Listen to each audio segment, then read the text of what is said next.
neutral site matchup here in Game 3 of the 2023 Cave Classic between the Bombers of Ithaca College and the Wildcats of Johnson & Wales University. Good afternoon and welcome to the Bears Sports Network on BTV. I'm Matt Donahue. And I'm Luke Mansfield. Bears defeated the Bombers to send them to the Consolation Game here in just a few minutes today. Johnson & Wales, meanwhile, falling victim to the Engineers of Worcester Polytechnic Institute last night. Game 2 of our doubleheader. You caught those both right here on the Bears Sports Network. And now it leads to this for both of these teams. One more chance at getting back in the swing of things here today. National anthem about to start. We'll have more for you right afterwards. Let's meet today's starting lineups. First for the visitors from Ithaca. 6'1" junior at guard from Bradford, Irvine. Number 1, Logan Wendell. 6'1" junior guard from Saratoga Springs, New York. Number 3, Hayden Holmes. 6'9" sophomore forward from Collegeville, Pennsylvania. Number 10, Gavin Schroeder. 6'5" senior guard from Great Whitworth, New Jersey. Number 13, Tristan Rennerson. And 6'2" forward, freshman guard, Hackensack, New Jersey. Number 15, Evan Cabral. Head coach for the Bombers is Pauline Odie.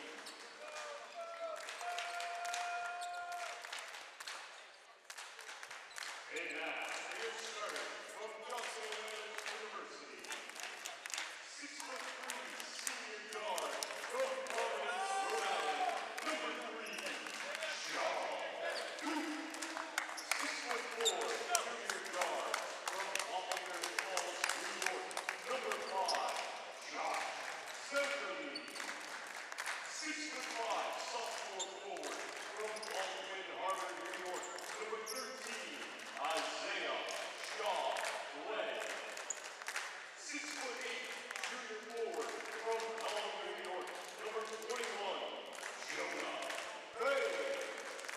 And 6-foot graduate student at guard from Princeton, Rhode Island. Number 23, Arius Raspberry.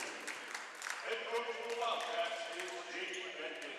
The officials for this afternoon's contest are John Cortez, Dave Sweeney, and Chris Bennett. The NCAA, the Massachusetts State Collegiate Athletic Conference, and Bridgewater State University promote good sportsmanship by student athletes, coaches, and inspectors.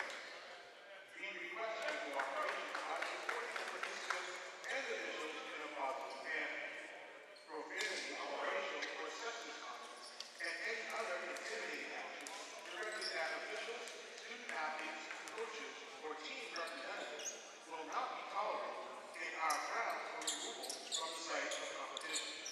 Also, consumption or possession of alcoholic beverages is prohibited. So shall it be.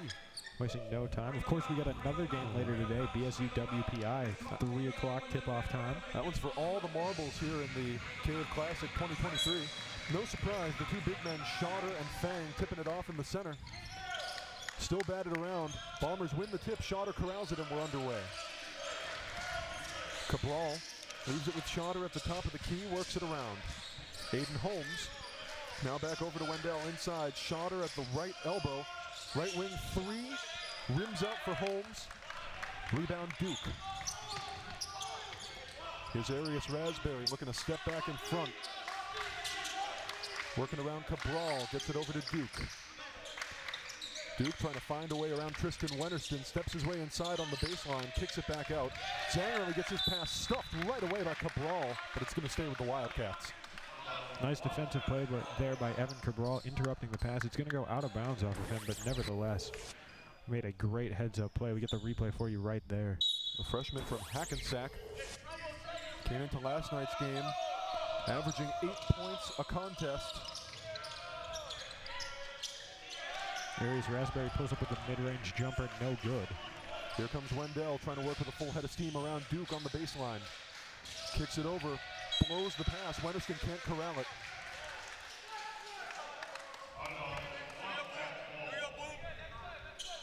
Wildcats head coach Jamie Benton had something to say after that play, but it was a good defensive play by the Wildcats. They're able to keep Ithaca from getting into the swing of things there. Here comes Raspberry, taking it out himself, and he gets the layup for two. Johnson and Wales on the board first, a little over a minute in. Wennerston trying to work his way around Shaw Glenn. Now he steps up on the right baseline, passes it up, and Shaw Glenn just breaks it right up like a football pass. Good job by Aiden Holmes, able to pick that one up. Wennerston, right side three, misses everything right into the arms of Josh Zangerly. Zangerly just going to drop it right off for Raspberry, right in front of the scorer's table. Raspberry trying to work around Cabral off the left wing, works around the Shaw Glenn screen, misses the pull-up, rebound Cabral. Wennerston nearly alone, watched by Raspberry, now triple team, kicks it out. Schotter, three from the left wing, good. Ithaca takes a 1-point lead off the triple from Gavin Schotter of Collegeville, Pennsylvania, who I believe just made his first three-point attempt of the season. Not often do you see a big man knock down a three like that, but Gavin Schotter, a beautiful shot right there to move Ithaca ahead. It is indeed his first shot from deep, his first make from deep this year. Zangerly tries to respond from the right side and does. Wildcats back in front by 2, 5-3. Wendell on the right side. Pass to Schotter in the mid-range. Spins it back out. Wennerston in the same spot. Leaves it. Schotter thinks he's hot. Tries another three and bags it. 2 for 2 from deep in the game. 2 for 2 from deep on the year for Gavin Schotter. And Ithaca back up 1. Raspberry. Pass inside. Shaw Glenn corrals it. Working around Wennerston. Into the lane. Trying to work through contact. Looking for a pass out. No, he'll just try to send it up instead. Tough board by Fang. Shaw Glenn on the left, leaves it to Raspberry. Duke now over to Zangerly on the right. Pass inside, Fang, the big man. He's a tough customer in the paint. Steps back, pulls up, and gets the friendly roll. Great early lead changes. Sorry. Great passing there by Johnson and Wales. Someone heat check Gavin Schotter right now. I thought he was going to pull that. Off to the side, here's Cabral. Passes back out. Holmes between the circles. Wendell working around the Schotter screen. Heat check. Schotter up top, leaves it out. Shot clock at 11. Tries one, got it partially blocked maybe by Raspberry, but no matter for Logan Wendell, and he bags the triple. So the leading scorer for the Ithaca Bombers scores his first points of the game. 9-7 is the Ithaca lead. Andrew Geschichter preparing to check back in for the Bombers. So too is Cole Wissink. Raspberry around a couple different screens, leaves it. Now Zangerly out off the right wing. Across to Raspberry on the left. Shaw Glenn trying to work inside to the baseline. Fang just corrals the pass after blowing it. Late clock three, no good, but a foul seemingly off the ball after Zangerly's triple.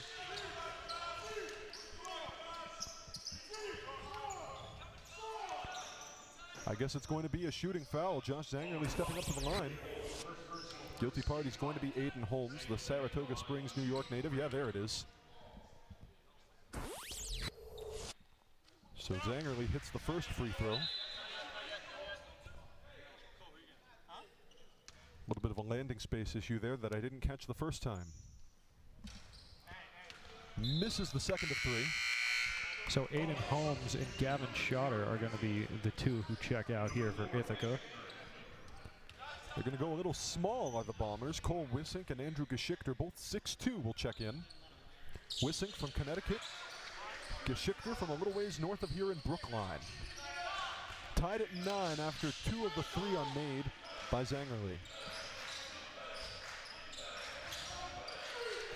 And it looks like after Ithaca just made 2 subs that Johnson and Wales is going to look to send in Simeon Jemison. Wissink throws it away on the pass. Raspberry collecting it from Zangerly and gets 2 more. Well, the good news for Aries Raspberry is he's already surpassed his scoring totals from last night against WPI. He was held in check all game. Now he has 4. Wendell right wing 3, got it. Ithaca back up a point. And that is exactly the kind of heat he delivered last night. He had a strong over 20-point performance against the Bears, but just couldn't surpass a second half surge by BSU. Zangerly around the Shaw Glenn screen. Trying to find a way around Cabral, gets it to Raspberry. Wissink working on him. Duke over to Raspberry. Trying to find a way inside. Shot clock at 5. Left mid-range. Raspberry back rim. Rebound Wendell. Long pass up ahead. Geschichter uncontested 3. No. Rebound Shaw Glenn. Under 15 to play in the first half. Bombers up a point. Zangerly between the circles. Now he steps inside into the lane. The layup game is good. Ithaca back down 1. Jalen O'Neal's taking his spot in front of the scorer's table, getting ready to check in for Ithaca. A deep corner 3 not going to fall there for Cole Wisnik. Wisnik misses everything. Zangerly the other way. Mid-range, heat check, rim out, rebound, Wennerston. Wendell, that's exactly whose hands they wanted in, puts the spin move on Shaw Glenn, now kicks it out to Wennerston. Stepping inside, looking for the layup, past Fang and gets it.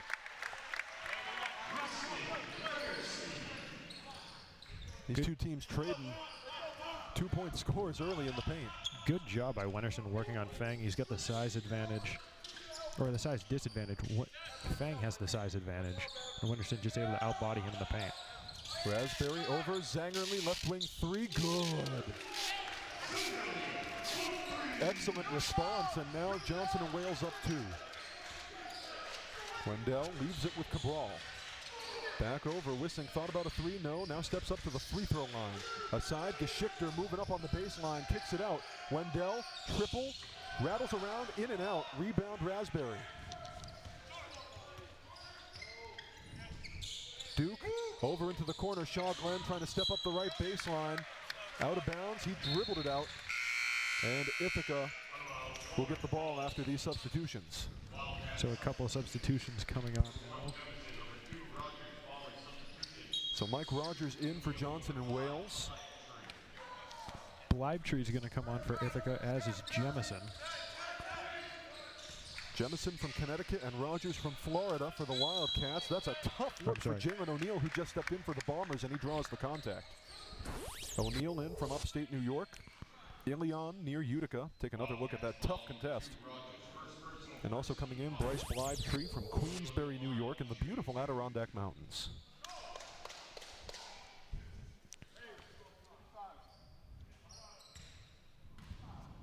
Jalen O'Neal, 3 for 8 from the free throw line, now 3 for 9 on the season. So that foul is going to be on Mike Rogers. But it shows you this is 9 free throw attempts now in 4 games played. He misses them both though, but he gets to the line a pretty decent amount. Zangerly rebounded the second miss, and now here come the Wildcats with a chance to extend the lead to 2 possessions. Zangerly over to Raspberry, pressed up closely by O'Neal. That's tough defense. Raspberry working his way in through contact. It's stuffed by Wennerston, and O'Neal comes away with it. Some good defense on that possession by Ithaca. Geschichter, the mid-range, no. Good O-board Wennerston. Other side 3, Wissink got it. Wissink was absolutely all alone in that far corner over there. Good pass by Wennerston, finding him, and he'll knock it down. It looks like Ithaca's going with another substitution. They've been throwing a lot of those at us. Alex Penders, the freshman forward from Foxborough, Massachusetts. Have another look at that last play. Check this out. That's a Wendell 3 from earlier. Boy, is he so good at that. He's a hot one beyond the arc. Check out this play earlier as well. A great pass from Zangerly to Raspberry, who of course puts on the Jets and capitalizes. So that timeout's going to be taken, by Ithaca after a timely 3 by Cole Wissink to put the Bombers back in front by 1. Exactly what they needed after a quick little hot streak by Johnson and Wales. You know, both of these teams are already responding so much stronger than they were last night. And that's not to say that Ithaca had a bad game. They had a really great one. They got exactly what they needed last night out of Logan Wendell, but not enough to overcome the Bears. But the Wildcats really have something to prove this afternoon. They're doing a great job hanging in there with a very strong Bombers team so far. Here comes Rogers, the Floridian. Leaves it for Raspberry out off the right wing, guarded by Wissink. Rumbling around, steps back, leaves it to Shaw Glenn. Shaw Glenn in the middle trying to pass it out. He's double teamed. Now he gets a little bit more space, but he doesn't want the shot. Zangerly thought about it. A little bit of contact from O'Neal. No foul, floater game, and he traveled with it. So good defensive stop there by Ithaca, shutting things down. Now Ithaca's turn to try to extend this one to 3 points or more. Geschichter now over to Bleibtree. In the mid-range, kicks it over. Geschichter again, double team, tough. Rogers ran into his own man and he's down, grabbing his knee. This could be bad. Bleibtree underneath gets stuffed. Pass back out. Right side three, Geschichter got it. And Mike Rogers is in great pain in the middle of the circle, grabbing that left knee. He ran into his own man on the play. He ran into Isaiah Shaw Glenn. They were double teaming Geschichter, and it went awry. Emil Mumford getting ready to check in for Roger Williams, or Johnson Wales, geez. Wrong Rhode Island school. Yeah, my bad. Wrong gold and blue Rhode Island school, but I see what you mean. Emil Mumford was getting ready to check in before the injury there. Now his presence will be as timely as ever. Emil Mumford, the freshman from Texas.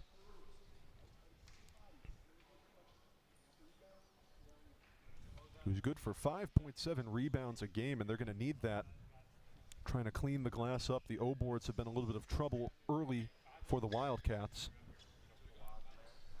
Rogers now sitting up, thankfully, but they're still tending to that left knee, the trainers are.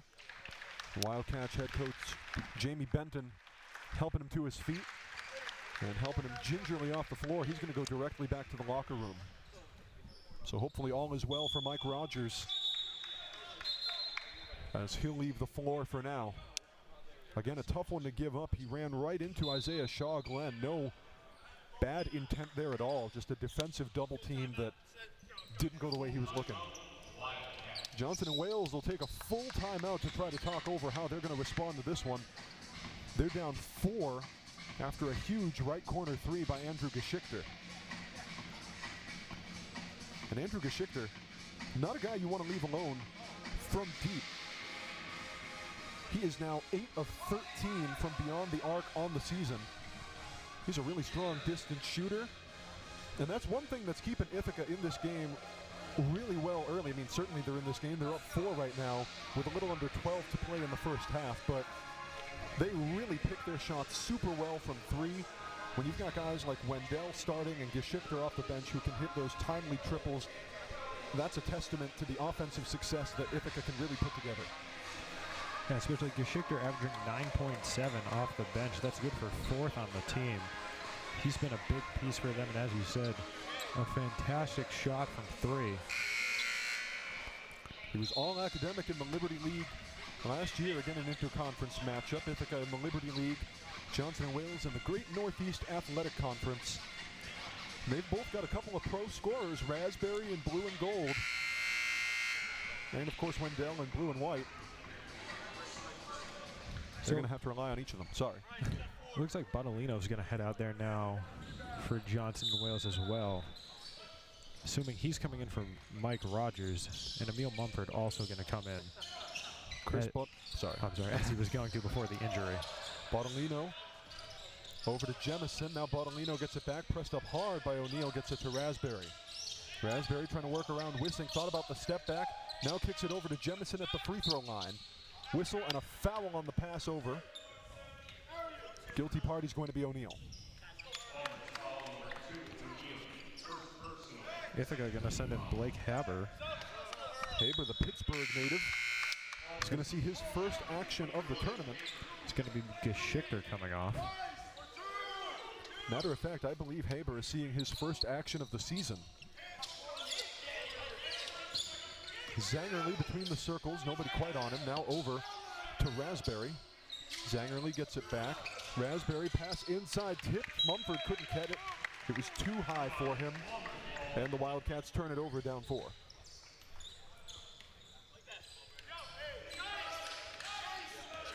O'Neal will take it across for Ithaca. Pass inside to Bleibtree, working into the paint. Triple team, kicks it back out. Haber, top of the key, 3. Back rim. Tough rebound, batted around. Raspberry saves it and somehow off the bounce manages to get it to Zangerly. Outlet there. Mumford couldn't get it and throws it away yet again. Good effort there by Emil Mumford trying to keep the ball in bounds. A little bit too much on that pass for him to corral. He'll eventually sneak out a handful of substitutions coming on now for Johnson Wales. Good intentions, but went kind of awry. Fang's going to come back on, as is Duke. It's going to be the starting unit for Johnson and Wales out there now. O'Neal working around the Blytree screen, takes it into the lane and gets a tough pair.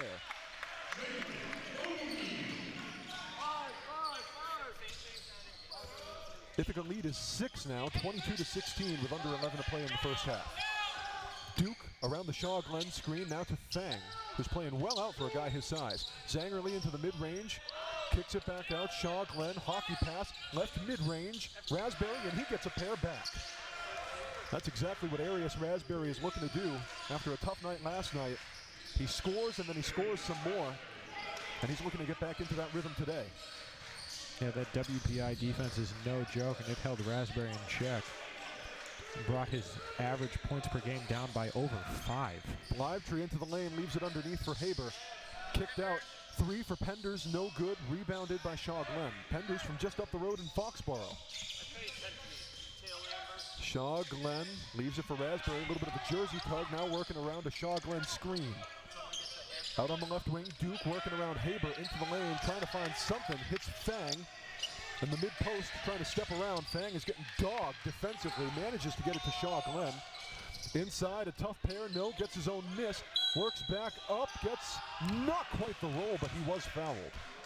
So you were talking about some of those WPI defensive tough plays. It's a stoppage and play, it gives me a chance to mention. I believe it's a margin of 4.3 more turnovers per game that WPI forces on its opponents than it commits. When you're playing a defensive unit like that, you're going to be on the back foot for so much of the game, no matter what team you are.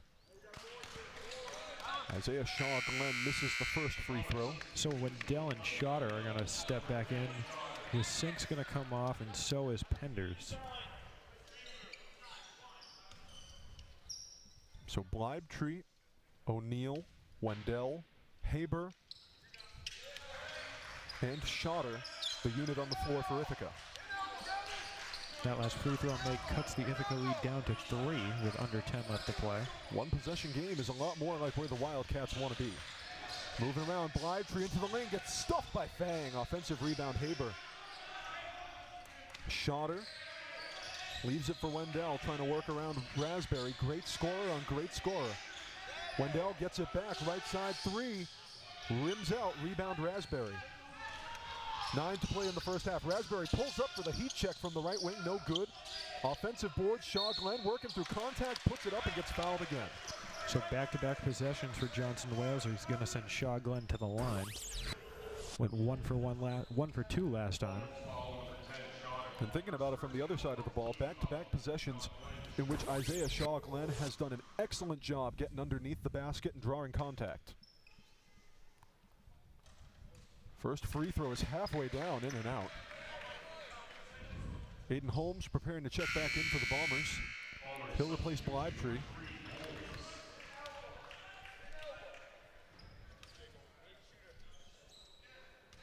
Isaiah Shaw Glenn from Baldwin Harbor, New York, which if my memory serves is out on Long Island. Hits the second free throw and brings the Wildcats back within 2. O'Neal out on the left wing, now passes it to Schotter. Haber stepping up to the free throw line, kicks back out. Holmes thought about a 3. Inside, Schotter underneath the basket, went for the jam, couldn't get there, but was fouled by Fang. So Jonah Fang's going to pick up his first personal. Glenn Shaw draws some contact on the offensive end for Johnson Wales on their last possession. Now Gavin Schotter's drawing some contact for Ithaca, shooting his first free throws of the game. Hits the first. Gavin Schotter.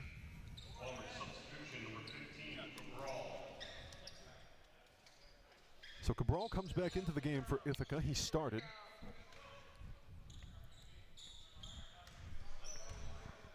So now Cabral, Holmes, Schotter, Wendell, and Haber, the unit on the floor. For a big man, Gavin Schotter's a great shot, and he has 8 points on the game today. He had 4 all year coming into this game. So not every day you see a guy built like a moose shooting well from the charity stripe. Raspberry slowing things down a bit, gives it to Duke. Gets it back. Duke again, worked on by Wendell. Kicks it to Raspberry, working to the side. Pass inside is broken up. It's going to stay with Johnson & Wales. Yeah, that one's going to go out off of Haber. You get the replay right here. Yeah, here's Actually, another look it does go off Haber. Yeah, Zangerly bounced it off of him. Didn't get a good look at that. Inside to Raspberry, thought about a 3-0. Left elbow, jumper stuffed by Wendell. Second chance from the same spot as the shot clock expires, no. Rebound batted around, and it's going to go the Bombers' way. Yeah, that one went out off of Glenn Shaw. Was a good move by Raspberry to get into the spot again, find a shot he knows works for him, but couldn't get it to fall that time. Schotter, top of the key, now steps over. Holmes thought about a 3-0, steps into the right mid-range. Schotter, right wing 3, good. He's hot from all over the floor, Gavin Schotter is, and Ithaca extends its lead to 7. 3 for 3 from beyond the arc today for Gavin Schotter. Now Isaiah Glenshaw working on him in the paint. Shaw Glenn, a pair there. Third time's the charm from that spot in the low post.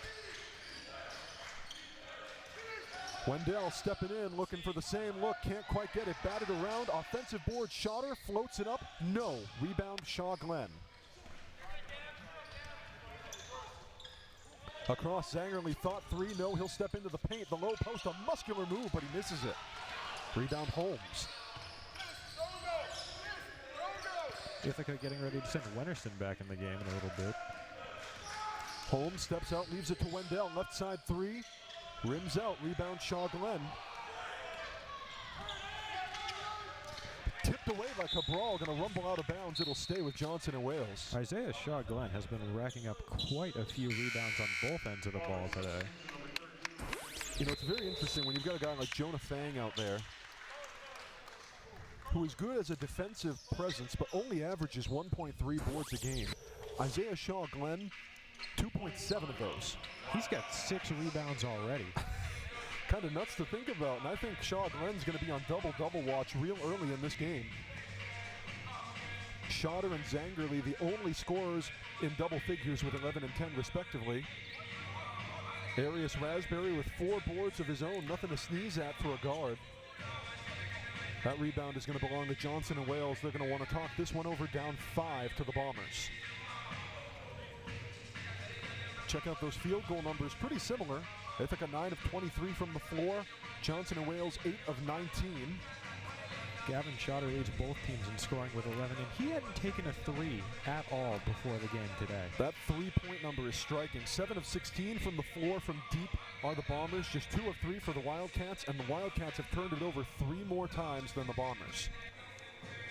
Striking numbers indeed, but you look at those numbers and you figure 5 more threes made for Ithaca, and they're only up 5. It's a testament to how great the paint scoring has been for the Wildcats early in this game, how they're able to get to the line a couple times, plays like Shaw Glenn has been making.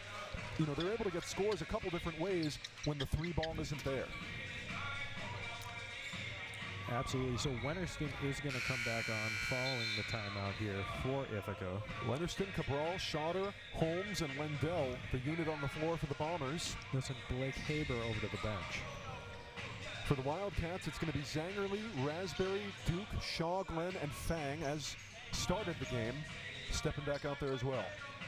Same squad they went into the timeout with will come back out. Wildcats get the ball with 25 to shoot. Pass out, Raspberry, top of the key, steps back, double teamed. Over to Zangerly on the left wing, now Raspberry again. Duke working around, kicks it over, Zangerly pressed up by Cabral. Duke again into the corner, Raspberry thought 3-0, steps up to the right baseline, the floater from the right side, no. Rebound Cabral. About 6.5 to play in the first half. Ithaca up 5. Wendell out off the right wing, leaves it to Wennerston. Steps into the mid-range. Right elbow, double is good for Schotter, and he stretches the Ithaca lead to 7. Boy, Gavin Schotter is hot from all over the floor to start out this game. Raspberry out deep, trying to work around. steps out. Now Duke on the left wing, inside to Jonah Fang in the mid-post. Hook shot, bounces around, and is good for Fang. 6 to play. Johnson Wales has done a good job sticking in this one so far, but they've been giving up a lot of three-pointers to Ithaca. Wennerston misses one from the left corner, rebounded by Duke. Other way, Arias Raspberry thought he'd check, and he stepped on the line first. That's the 5th turnover of the game for the Wildcats. And even worse, that one's going to be self-inflicted. Jalen King's going to come on here as Sean Duke will head to the bench. That's one that the Wildcats are trying to figure out how not to give up. They stepped on the line a couple of times last night against the Engineers. Jalen King from the Bronx in the game. Holmes trying to step up to the free throw line. The jumper is good. Beautiful mid-range jumper from almost right on the free throw line for Aiden Holmes. 31-24 is the Bomber lead. 20 on the shot clock. Raspberry hits Zangerly on the right wing. Now Zangerly tries a three from that spot and bags it, nothing but net. Timely shot, and with that, Johnson and Wales is back within 4. Holmes leaves it with Wendell off the left wing, now gets it to Schauder on the left side. Schauder looking for somebody, hits Holmes off the left wing, watched by Zangerly. Outside, Wennerston stepping up on the baseline right underneath. Good find for Cabral on the left, and he lays it in for 2.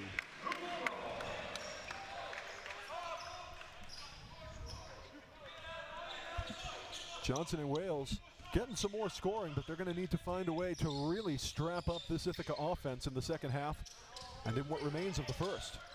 Shaw Glenn inside trying to spin around. The floater's good.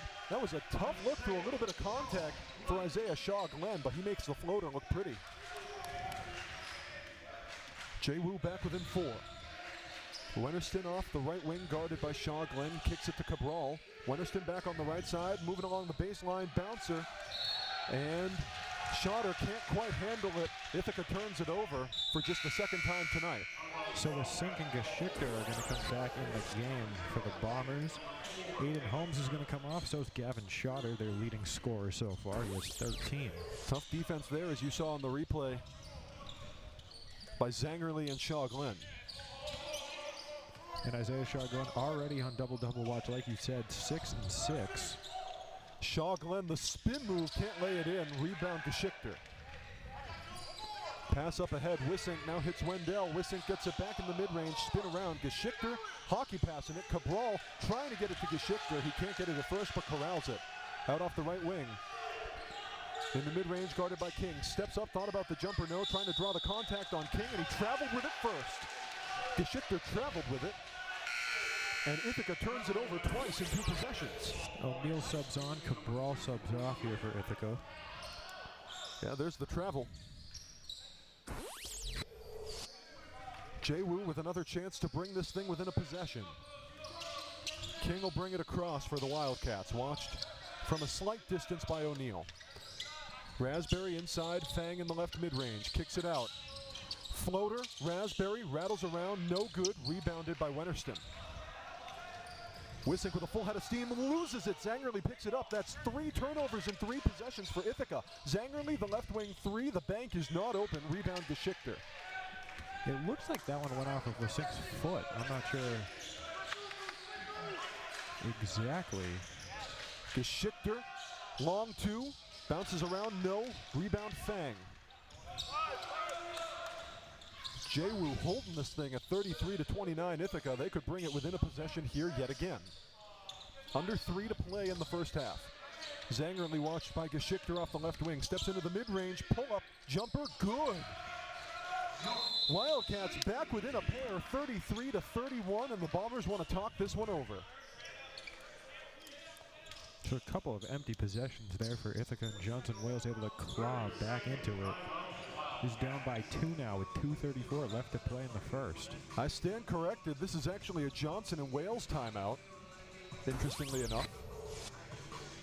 So here's another look at that last play. Zangerly Trying to work his way around Geschichter, finds his spot and just hits the jumper over him. That was a real pretty move by Josh Zangerly.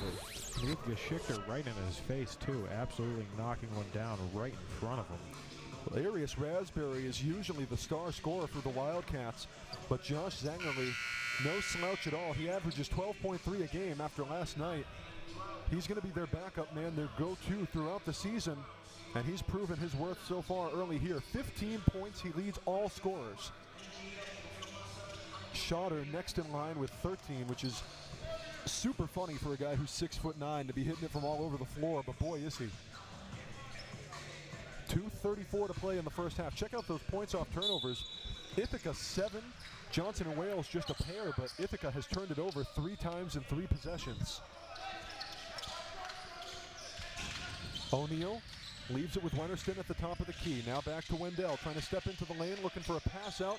O'Neal just barely corrals it, steps up to the baseline, kicks it out. Wennerston, 3, got it. Ithaca re-stretches the lead back out to 5. Exactly the response the Bombers needed after that quick little rush. Pretty dribble there by Raspberry. Gets it to Shaw Glenn on the baseline, kicks it back over to Raspberry.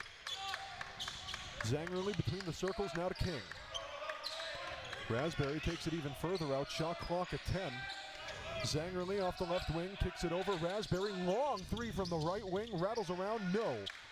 Rebound Wennerston. Geschichter tries a pull-up 3, got that. Andrew Geschichter, the revenge of the Bay Stater, coming back to Massachusetts to make himself known, and the Ithaca lead is 8. Shaw Glenn on the baseline trying to find some contact underneath, and he does. And he's been so good at that all game, Isaiah Shaw Glenn, finding the pushes in the restricted area. That's going to be his 3rd trip to the line. He's 2 of 4 from the charity stripe so far in the game. I believe the foul is going to be on, oh gosh, I'm actually not sure. It's going to be Wennerston is the final answer. He was underneath there with Geschichter, but Tristan Wennerston committed the foul. First free throw is a no-go for Shaw Glenn.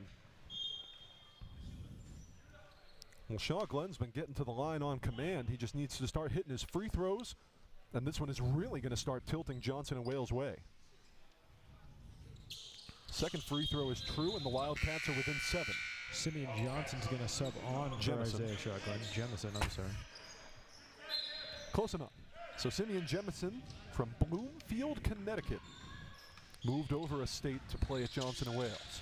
You know, and I'm noticing a trend with Isaiah Shaw Glenn. He's missed his first free throw in all 3 trips. You know who's not missing is Wendell from deep, and he bags another one to stretch this lead out to 10. Go on, Lee. He's missed his first free throw in all 3 trips and then hit the second one. Oh, turnover there. Good hands by Wendell. Kicked out. Geschichter leaves it to Wennerston. Right wing 3, rattles around, and he gets the roll. Tristan Wennerston stretches this one out to 13, and Jay-Woo was getting flashbacks from last night. Under a minute to play in the half.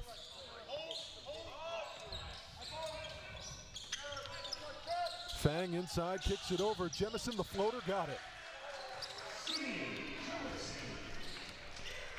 Roughly 5.5, sorry. No, you're good. Simeon Jemison right off the bench, and he picks up his first points of the game during his second stint on the court. About 5 seconds separate the shot and game clocks. O'Neal holding. Now he'll step up along the baseline, trying to find a way around Jemison. Looking for a pass out. Jemison strapping him up, kicks it out. Wendell stepping into the mid-range through traffic. The jumper, late clock, and he banks it in. That was a magic touch for Logan Wendell. Final shot is not off in time. Wow, what a way to end the half. Logan Wendell makes something out of nothing, banks it in from the mid-range. Take another look-see at this. Working through the double team, spinning around, disoriented, cha-ching. And that is a huge part of what has separated Ithaca from Johnson and Wales early in this game. The Bombers are just finding their spots all over the floor, and it's paying massive dividends. After 20 minutes, Bombers 47, Wildcats 34. We'll be back with more Cave Classic action right here on the Bears Sports Network on BTV after this.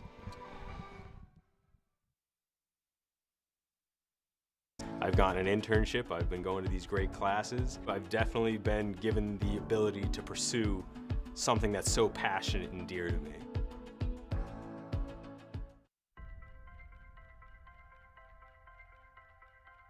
I'm a Division III student athlete, and I know how powerful words can be. The term gay doesn't mean stupid, lame, or less than. So I pledge to speak up if I hear the term gay used in a derogatory way or any other homophobic terms. If you can play in Division III. I'm a Division III student athlete, and my teammates unconditionally accepted me as part of their family. So now I pledge to do the same for others. If you can play in Division III. 7:35 remaining. Tatum with the drive.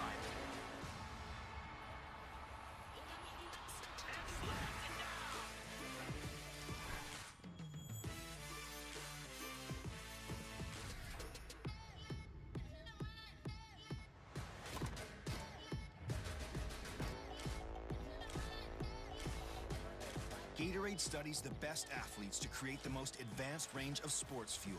Gatorade. You fuel us, we fuel you. Rise and shine, and don't forget your booties, 'cause it's cold out there. It's cold out there every day with the National Weather Service. Snow day.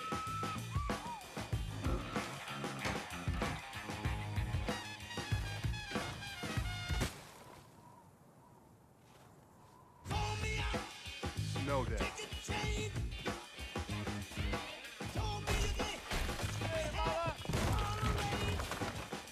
Snow day. Snow day.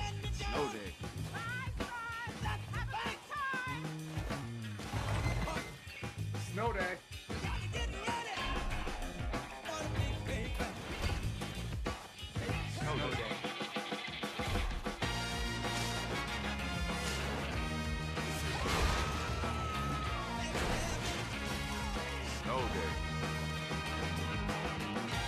Snow day. Snow day.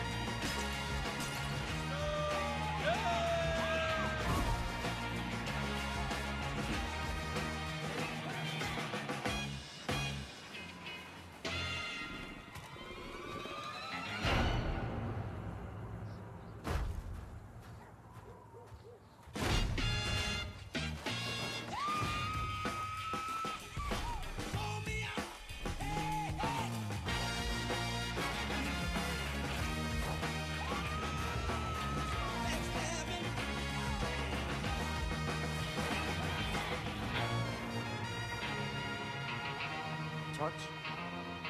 Tackle.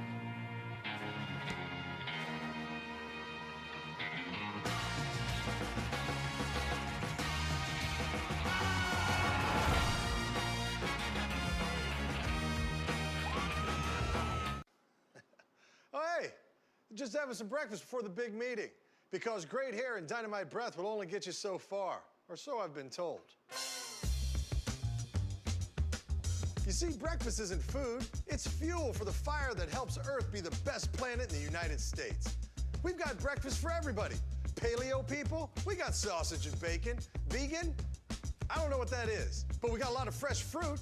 You call yourself a glutenarian? Hey, we've got cereal, bagels, toast, everything you can handle. We're insane in the grain. Oh, hey, pancakes, huh? I feel you on that. Hey, how about some bacon, guys? Huh? Can I get a hallelujah for bacon? Hallelujah! Yeah. Can I get a hallelujah for waffles? Huh? No? That's why we don't do waffles.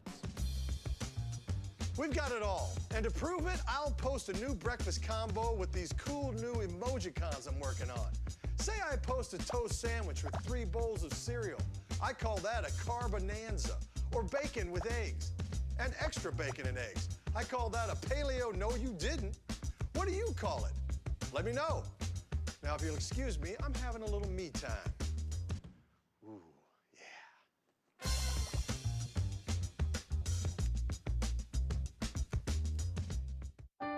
I love my job.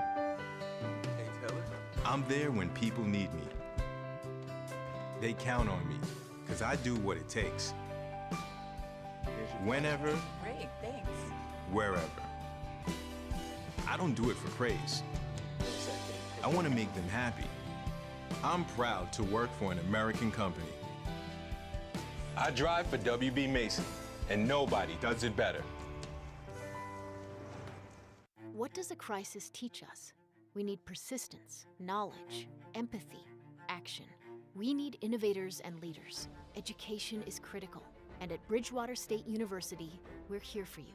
For a great education, 360 dedicated faculty, hundreds of programs, highly engaged learning, 11,000 hardworking, practical dreamers like you, finding their passion, launching their careers. We've been here for 180 years through all kinds of crises. Student safety? Always. Today, online, we're here for you, safely, with academic rigor, one-on-one intensity, and a focus on your future. Tomorrow, together again on campus, we'll be here for you, pushing forward. For tomorrow's crises, for tomorrow's challenges, for tomorrow's jobs, tomorrow's living. We need you, each of you, to persist, connect, innovate, create, learn, and lead.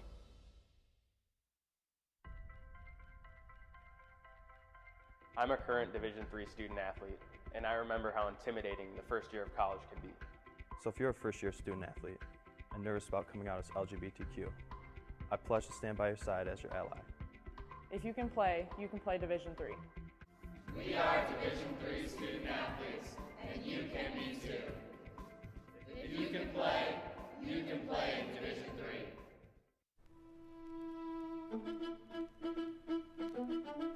You want to know the secret to victory?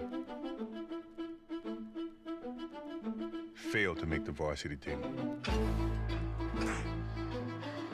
Start your career as a walk-on.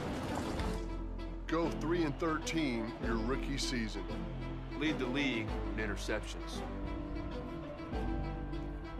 Take a perfect team and blow a perfect season. Spend 108 years as a lovable loser. Serena denied a shot at history by an unsealed opponent. Be on the wrong side of the biggest upset in your sport. You really want to know the secret to victory. And heartbreak for Matt Ryan, who is in utter disbelief. Defeat. Come on, one more. Set. Yeah! All right, again. Make defeat your fuel.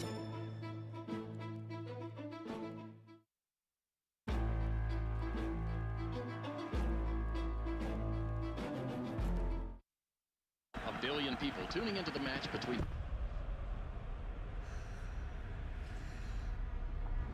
Hey, you ready?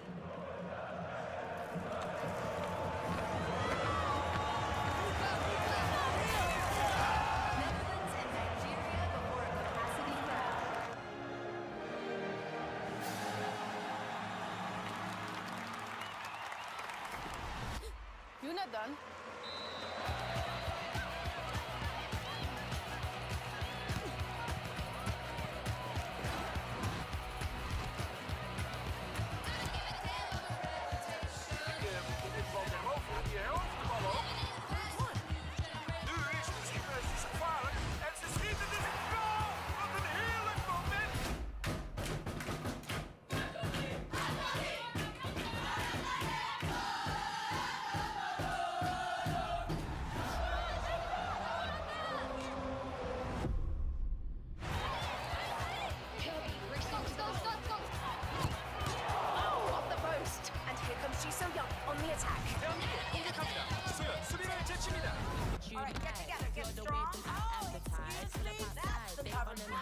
Women's football game sets new sales record.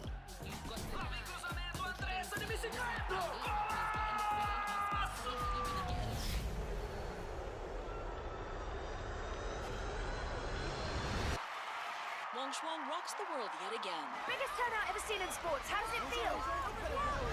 It's Barca making a last push, and there's a foul. That post, Gerard. Okay.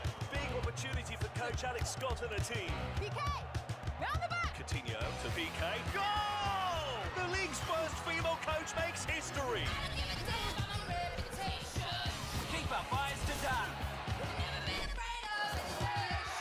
Oh, that's incredible footwork. She's on the move.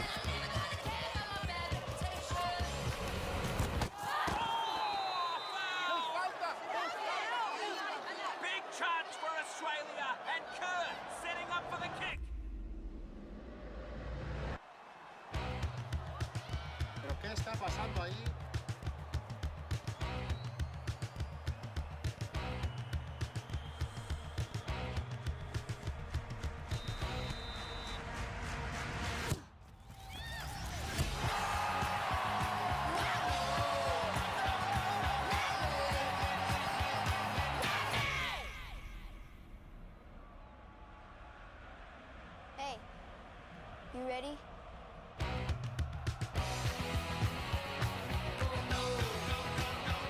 Holiday Inn Express gets you the readiest, because ready gets out of a jam. What? But the readiest can flat out jam. Holiday Inn Express. Be the readiest. I think if you're looking for a community that will respect your academic and personal passions and be able to provide one-on-one support, I think Bridgewater is the perfect school for you. I wouldn't trade my experience here for anything. So for me, studying English, you need to be a critical reader, a critical thinker, and a critical analyzer. And I think those are key skills that any employer is looking for.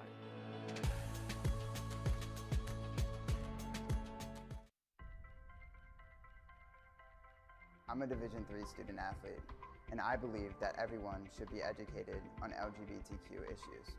I pledge to work with my athletic department and my campus to foster dialogue and create a community of support, respect, and pride. If you can play in Division III. We are Division III student athletes, and you can be too. If you can play in Division III. If I could give an athlete one piece of advice, it'd be to find someone committed to taking you down. And then we hit the field like boom. All day like boom. All night like boom. We hit the field like boom. Still Thomas like boom. All day like boom. All night. Because that rival that wants to take you down is going to make you raise your game even higher.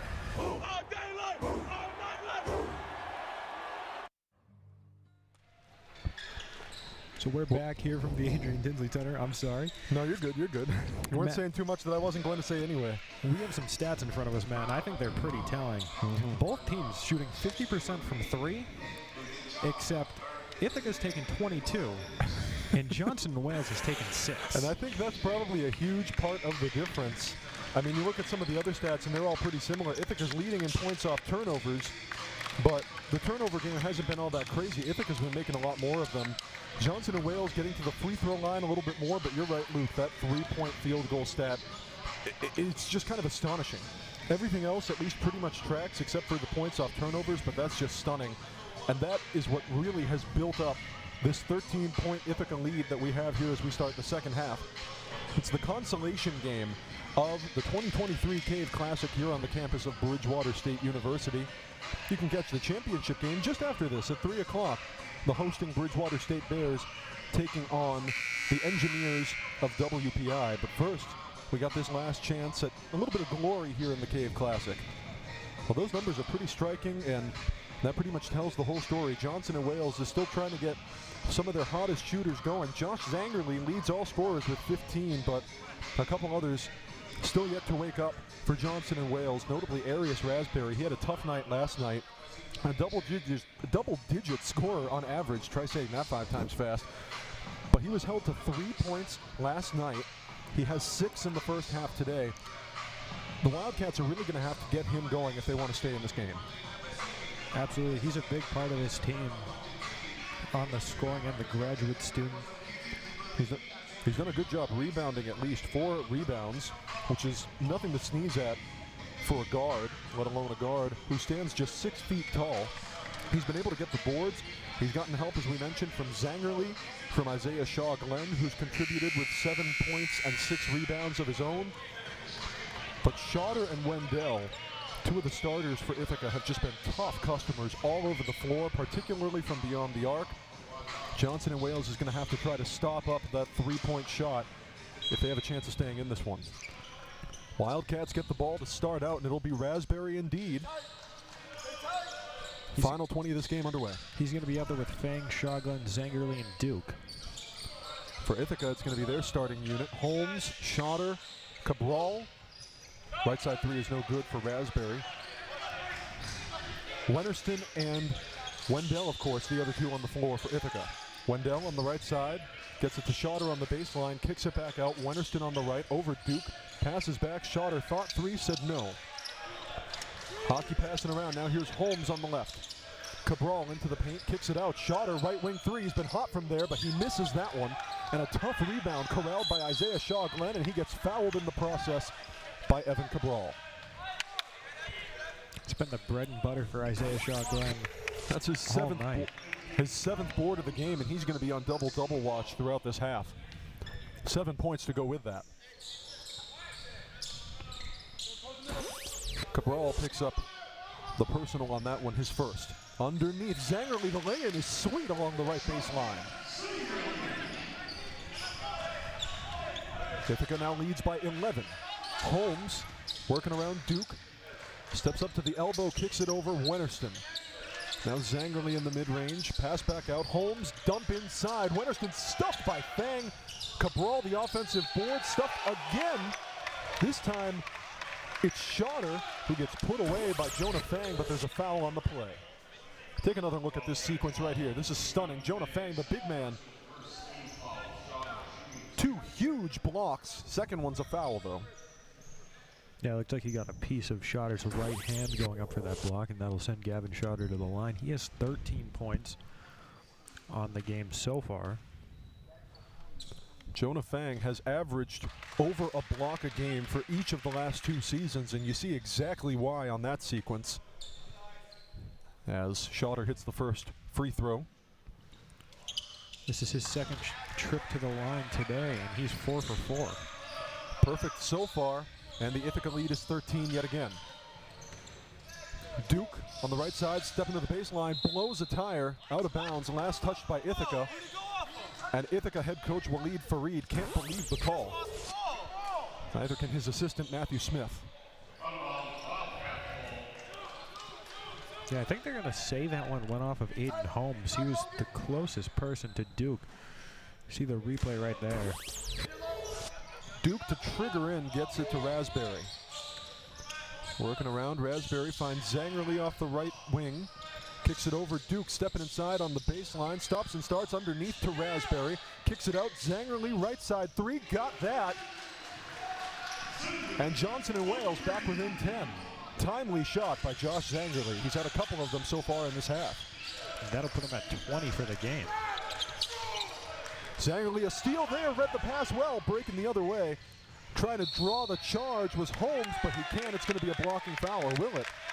No, it is indeed a charge. I stand corrected. He was just outside the circle, Holmes was, and he draws the offensive foul well on Zangerly. Check this one out. Zangerly tries to make a move and avoid him there, but just picks him up with that right shoulder. And a successful charge drawn for Ithaca. Great turnover forced by the junior from Saratoga Springs, Aiden Holmes. Under 18 to play in the game. Handoff, here's Holmes, kicks it over. Wendell on the left side, guarded by Raspberry. Holmes thought about a 3, steps into the mid-range, posting up on Zangerly, trying to spin around onto the right baseline, looking for a kick out. Bounces it, Wendell trying to lay it in, the floater, nobody's fouled. It was somewhere between a floater and a hook shot. Have another look at that play right here. It's going to be Shaw Glenn who picks up the personal. That's his first.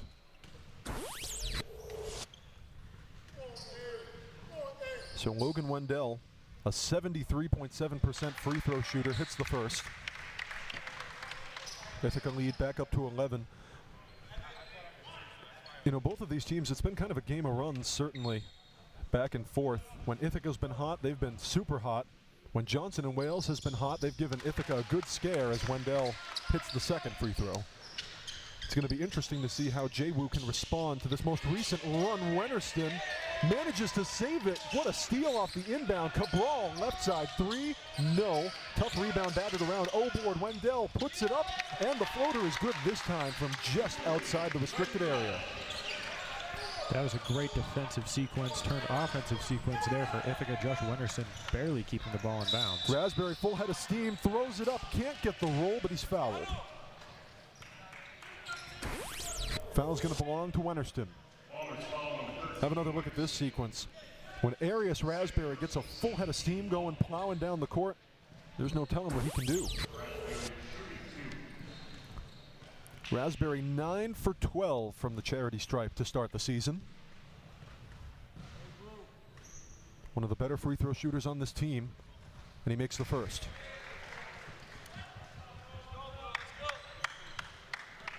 So no substitutions on either of those free throw sequences. Both teams are going to stick with who they have on the floor. Wendell, Holmes, Schotter, Wennerston, and Cabral for Ithaca. Duke, Zangerly, Shaw, Glenn, Fang, and Raspberry for Johnson and Wales.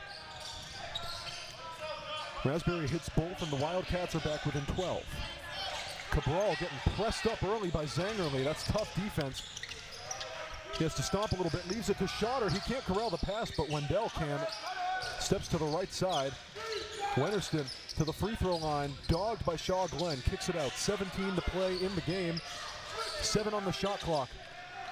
Thrown away on the pass by Wendell. Raspberry corrals it. Wendell gets it back off another pass attempt, throws it up. Cabral trying to get the fast break layup, and he does. Quite the sequence of events there for both teams. Wendell was looking for Tristan Wennerson. Lost the ball, and then Ithaca picks it right back up. Here's the first throwaway. Great hands, great read by Raspberry, but unfortunately, Wendell, even better hands on the second try. Pass over to Cabral. It's a slick little play, but it's Ithaca who takes this timeout for some reason. Just be a 30-second timeout for Ithaca. Probably trying to reset after a couple of miscues, making sure that they've got their P's and Q's in order for the remaining 16 minutes and 45 seconds of this game.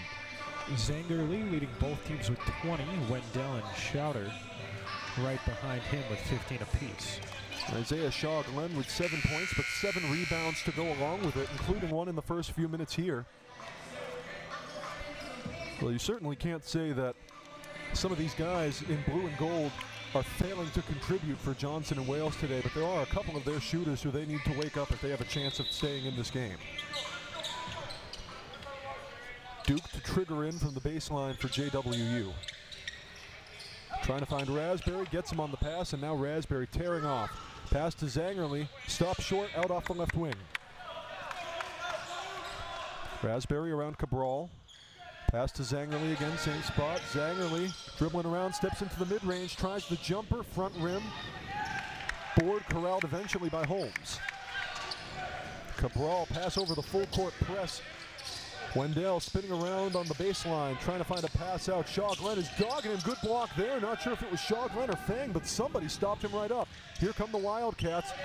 Raspberry gets spun around by Holmes, but it'll stay with the Wildcats. Have another look at that defensive play there. Good hands by Aiden Holmes. Duke to trigger in. Zangerly between the circles. Kicks it over. Duke passes inside. Shaw Glenn passes out. Raspberry hockey pass. Zangerly left wing 3. No. Rebound Wennerston.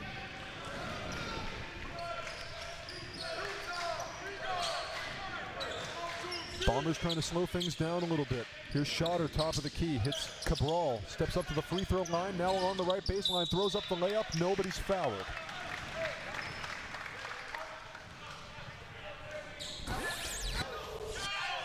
Foul's going to be against Fang. So Jonah Fang will pick up his 3rd personal on that one. And it's going to be a pair for, Evan Cabral. I just had a massive brain fart on that name. Evan Cabral, who is under 50% from the free throw line to start the season, but has been good at just about everything else he puts his mind to. He hits the first. And Penders, the Foxborough native, is going to step into this thing in the place of Schotter. Amiel Mumford will come in for Johnson and Wales as well. He'll replace Sean Duke.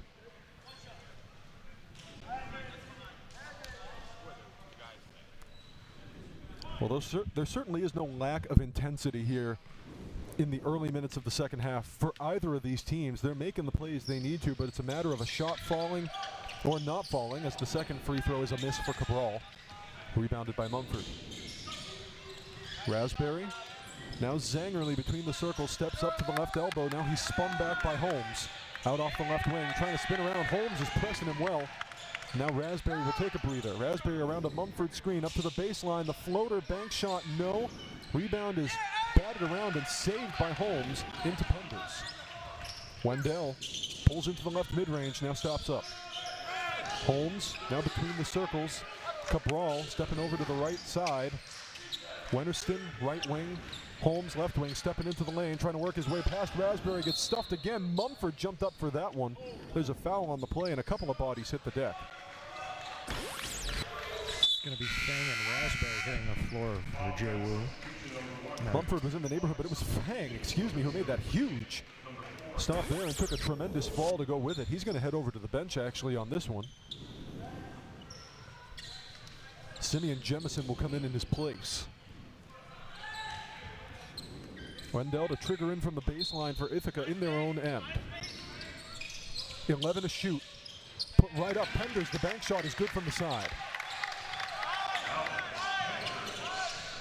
So the Foxborough native Penders on the board for the first time today. Ithaca lead is 17, 58 to 41.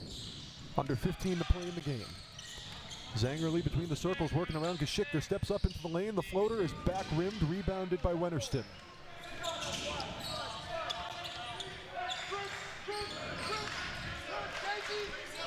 Geschichter between the circles, now over to Wissink, who just came in. Penders thought about a left side three, no, steps up, wants the bank shot from the side again and gets it. 2 for 2 in 2 possessions for Alex Penders from the side, and Ithaca stretches the lead out to 19. Bryce Blybetree preparing to check back in for Ithaca. For Johnson and Wales, Fang is about to make a re-entry. Raspberry out off the left wing, kicks it to Zangerly off the right wing, tries a three, no, rims out. Offensive rebound, Jemison trying to find contact underneath, no contact, but he gets the lay-in. Simeon Jemison with a hard bucket right there under the rim. It's good to see Jonah Fang getting ready to come back on after taking a hard fall a couple possessions ago. Bombers lead 60 to 43. Wissink on the post, tries to lay it up, counted and one. He drew a lot of contact, rumbling his way in on the right post, and he's going for the three-point play the hard way is Cole Wissink. Take another look at this. There's another look there. Probably going to be, I would imagine, Shaw Glenn who picks it up. Yes, it is. So Isaiah Shaw Glenn picks up his second personal, and he's going to head over to the bench for Jay Wu. Unit on the floor now is Fang, who just came in for Isaiah Shaw Glenn, joined by Jemison, Mumford, Zangerly, and Raspberry. Wissink hits the free throw for the three-point play. Ithaca's up 20 now, 63 to 43. Under 14 minutes to play in the game. Arius Raspberry now over to Jemison off the right wing, guarded by Blybetree. Kicks it over, Fang at the left wing. Mumford working around the Fang screen, spin move at the free throw line, leaves it for Raspberry. Steps back, long two from the right mid-range, and he bags it. Tough shot, and Raspberry makes it look easy. For the Bombers, Jose Padilla, the Newton native, is about to check back in. I should say back in. This is going to be his first action of the year. Wissink, spin move in the lane, jumper, no. Rebound batted around by Fang, but he couldn't hang on to it. Looks like Penders might have been the last to touch it, and it's going to be Wildcat ball. So here's Padilla, the 6'1" first-year guard from Newton. And he's going to be subbing on for Wendell. Couple of near-city guys on the floor now for the Bombers. Padilla from Newton and Geschichter from Brookline. Raspberry off the right wing, guarded by Geschichter. Steps into the right mid-range, pulling back on Blybetree, who switched on to him, stepping up, pass underneath Fang. That was a pretty look, and Fang completes the floater for two. Great passing by Raspberry, skillful finish by Jonah Fang. Geschichter, left wing three. No, tough rebound. Blybetree gets it back for the Bombers. Excuse me, Penders with the rebound. Blybetree, however, completes that right wing three to avenge Geschichter and put Ithaca up 19.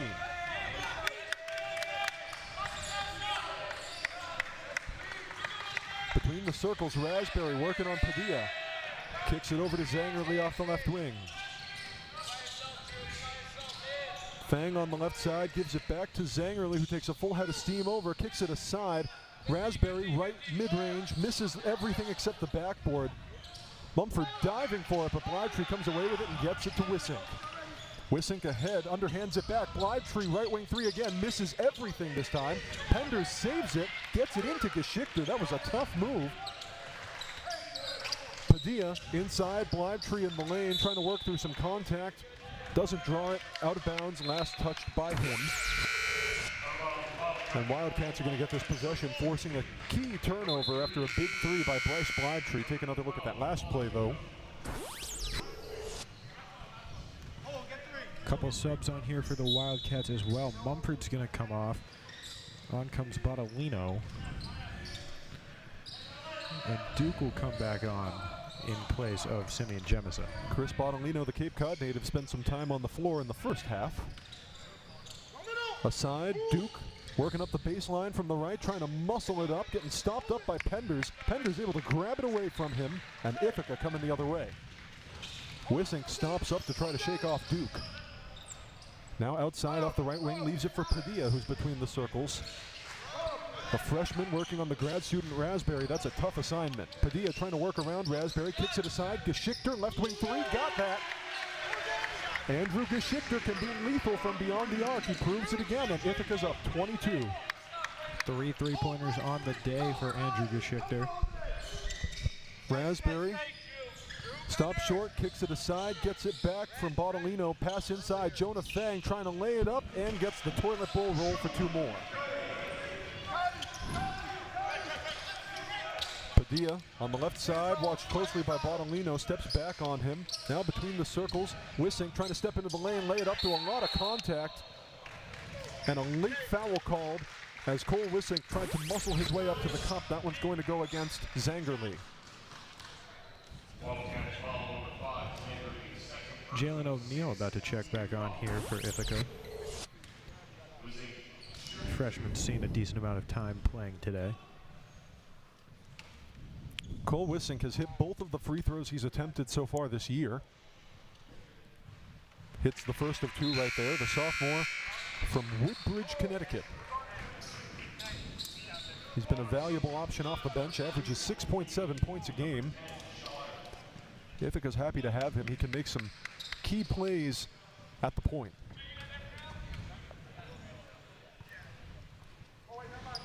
Second free throw is a no, and the Ithaca lead will stay 21. Bottolino taking across for the Wildcats. Between the circles, working around Wissink, trying to find somebody towards the right wing. Now he stops up, slides aside. Zangerly out off the left with O'Neal, and that's a tough defensive assignment there. Kicks it over, Bottolino stepping into the lane, trying to muscle one up from the right, and he does. A slick little right-handed bank layup for Chris Bottolino. Wildcats within 19. Padilla up the right post. Can't get anywhere, but he's fouled.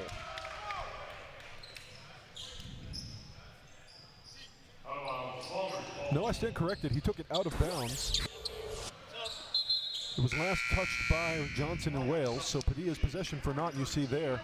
What I couldn't see past a couple of bodies in our way was Jonah Fang getting right up over the head of Jose Padilla. Tristan Wennerson going to come back on for Cole Wissink.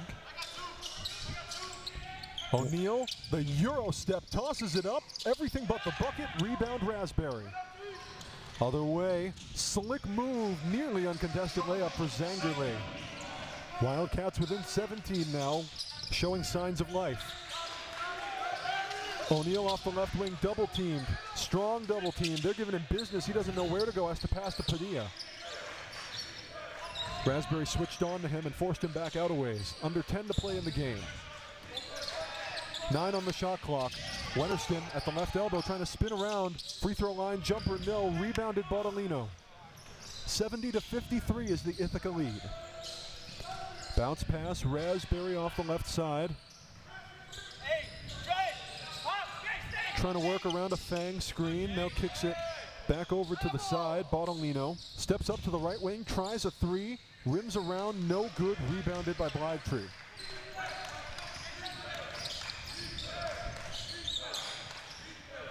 O'Neal.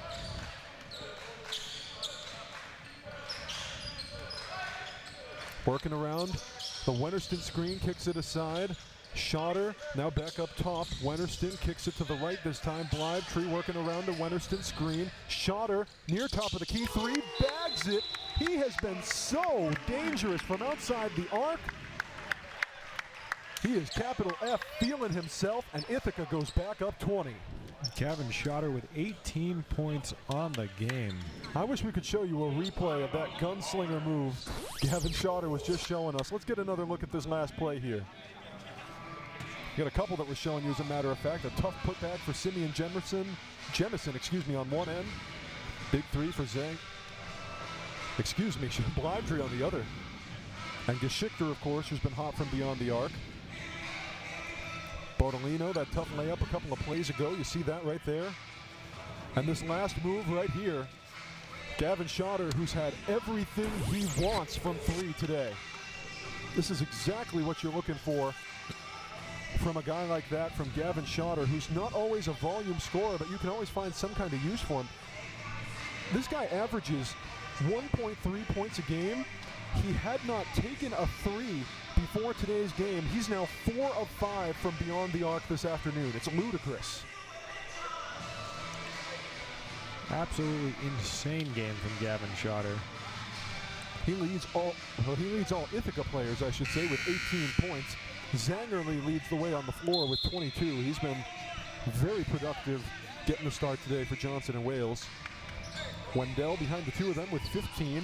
One of the quieter nights he's had, which is kind of funny to say for a guy like Logan Wendell, but there's still plenty of basketball left to be played. 8:29 left in the second half. Bombers lead this one 73-53. A new face comes on for Ithaca following their full timeout. Yoav Regev. Yoav Regev from northern New Jersey, the borough of Tenafly, not too far from New York City. Regev seeing his first action of the year in navy blue and white. Zangerly trying to work around the full court press, now Raspberry, and they're finally able to get it across. Zangerly disrupted, gets it to Raspberry, working up to the elbow, kicks it over. Zangerly up top, trying to step into the lane, loses control for a second, he's fouled. It's going to be on the floor. Guilty party is Cabral. Have another look at that play right here. Here's Zangerly trying to streak his way in, and you see Cabral get a whole lot of arm. Toss in. Raspberry gets it from Jalen King. Bounce inside, right elbow jumper, bounces around and rattles home for Isaiah Shaw Glenn.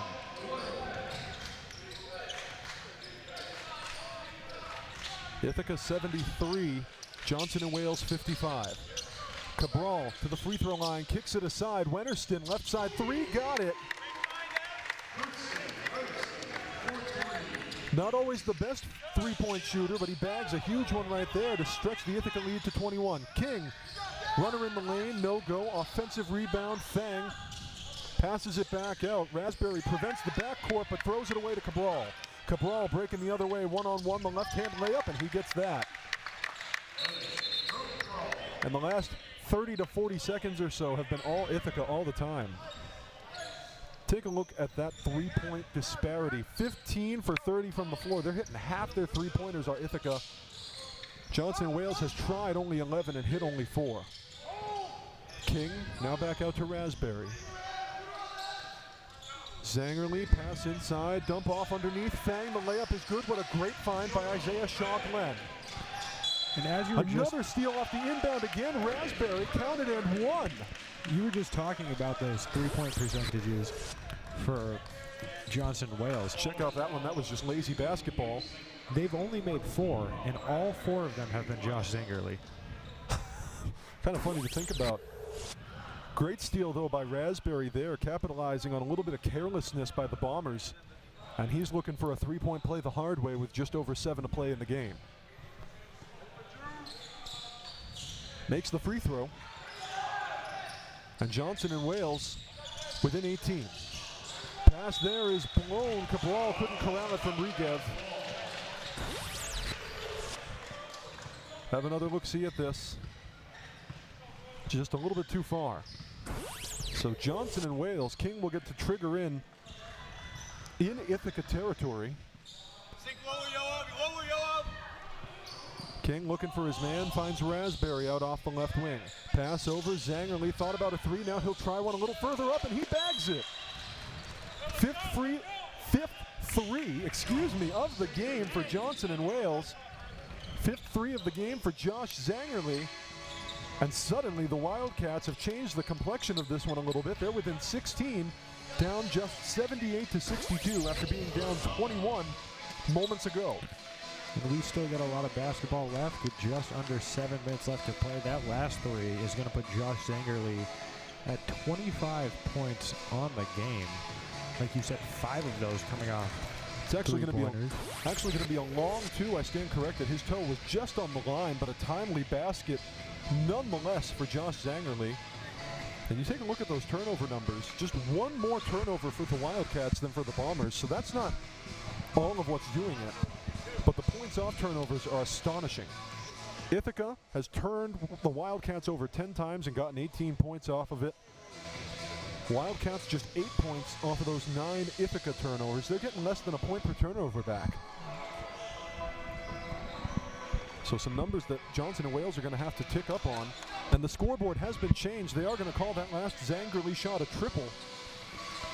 And now Johnson and Wales suddenly is within 15. This is a very different game than it was just a couple of minutes ago. Now the scoreboard's going to fluctuate again. Final answer is it's a long two.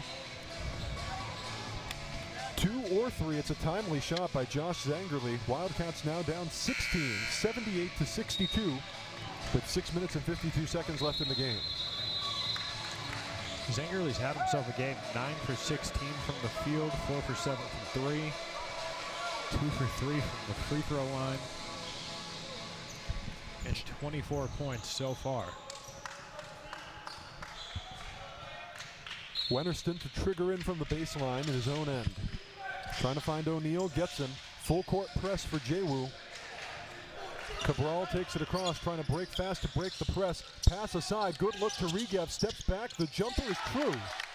And Yoav Regev has his first points of the season. Ithaca lead is 62-80, and they tried to pass it to head coach Walid Fareed.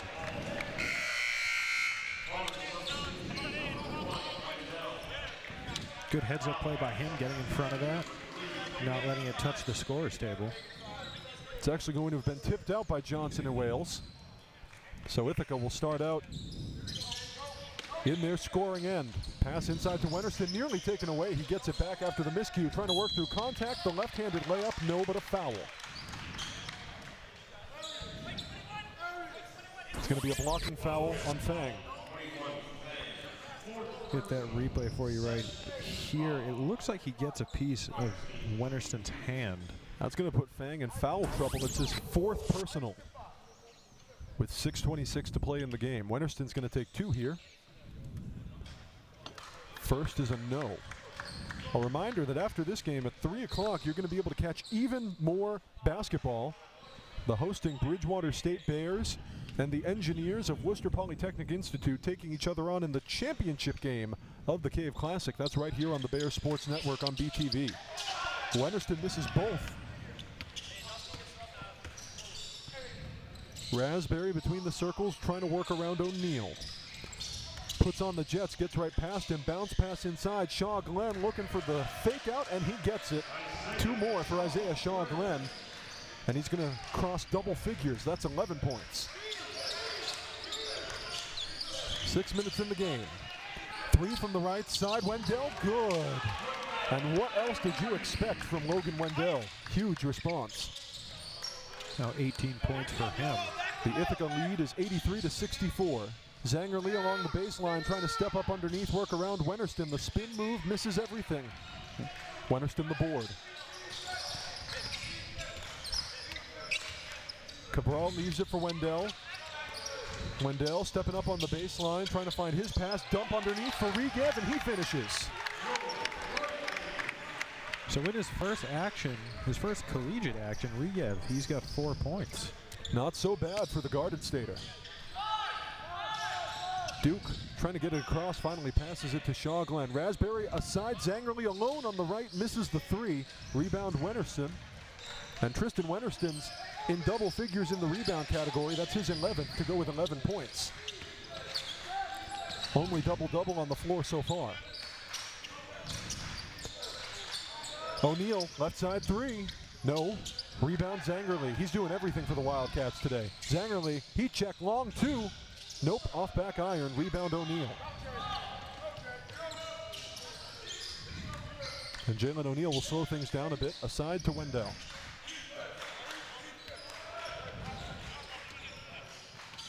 At the top, Zangerly. No, not Zangerly. Not Zangerly's shot, but it was Wennerston. I stand corrected. He hits a big one and stretches this thing back out to 24. And it looks like Wasink, Geschichter, and Penders are all going to be coming back on for the Bombers following this timeout. Going to be trotting out more of their bench, seeing what action they can get from them, although certainly guys like that are no slouch at all. Here's another look at that big top of the key three by Wennerston over the top of Fang. That's a tough guy to shoot it over. Tristan Wennerston, despite the 3-inch height difference, just eats it like it's nothing. So with 4:28 to go in this game, Ithaca seems to have it well in hand. They're in the bonus. They're going to be shooting on fouls all the way from now on. And of course, most importantly, they're up 88-64, another commanding performance. And this is exactly the kind of hole the Wildcats wanted to avoid falling in for a second consecutive day. A lot of it's been the scoring they've been getting, of course, from Logan Wendell and Gavin Schotter. They each have 18 points on the afternoon. Josh Zangerly leads all scorers with 24. Arius Raspberry kind of making a difference in ways that aren't just scoring, just 13 points, but he's got 5 rebounds and 6 assists as well. And I think that's important to note, that even when the shots aren't falling for Johnson and Wales, Arius Raspberry is able to find ways to make the guys around him better, and that's super important for this team. Absolutely. For Ithaca, it's going to be Geschichter, Wasink, Penders, Cabral, and Wendell. And a new face on here for the first time for Johnson and Wales. It's going to be Silas Sawtell, who saw some action off the bench last night in that blowout loss to WPI. Sawtell taking it across for the Wildcats. Pass inside, Shaw Glenn now setting the screen for Raspberry into the left mid-range, stepping back, kicks it aside, Bodolino. Pushing forward, spin move, left elbow, tries to toss it up, no good. Rebound comes to Geschichter. Wendell dumps it off, Geschichter, heat check 3, no, on the rim, rebound, Bodolino. Under 4 to play in the game, Ithaca up 24. Raspberry trying to work around the Karoma screen. Stepping back, Shaw Glenn, the fadeaway, no good. Abdullah Karoma just came on as well. Karoma also saw some action off the bench last night for Johnson and Wales, a native of Woonsocket. It's a name I just love saying, Woonsocket, Rhode Island. Working around the Wendell screen, Geschichter 3, no. Rebound, Karoma.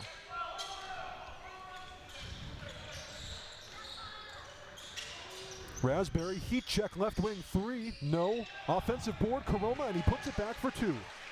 And that's exactly the kind of glass cleaning you want from a 6'5" guy like Abdullah Karoma.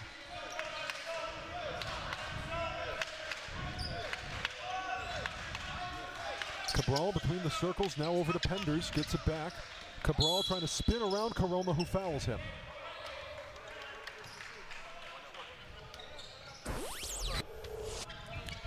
Padilla and Haber both preparing to check back in for Ithaca.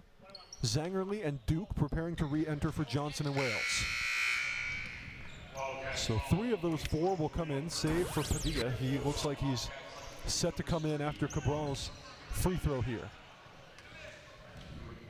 It's going to be 1-1 for Cole Cabral. Or, why did I call him Cole? Evan Cabral. I just made that name up. I couldn't tell you where I got that from. Cabral misses that free throw. He won't get a second. And a loose ball foul against Cabral is going to send it the Wildcats' way. Sean Burke also came back on for Johnson Wales. And to your point of making up names, I called Tristan Wennerson Josh earlier. Confused him with Zangerly, I guess. I don't know. No, I called Tristan Wennerston Josh Zangerly. That was me. I did that too. I did the same thing. Oh, did we both? I called him Josh Wennerston, actually. Oh, that's even better.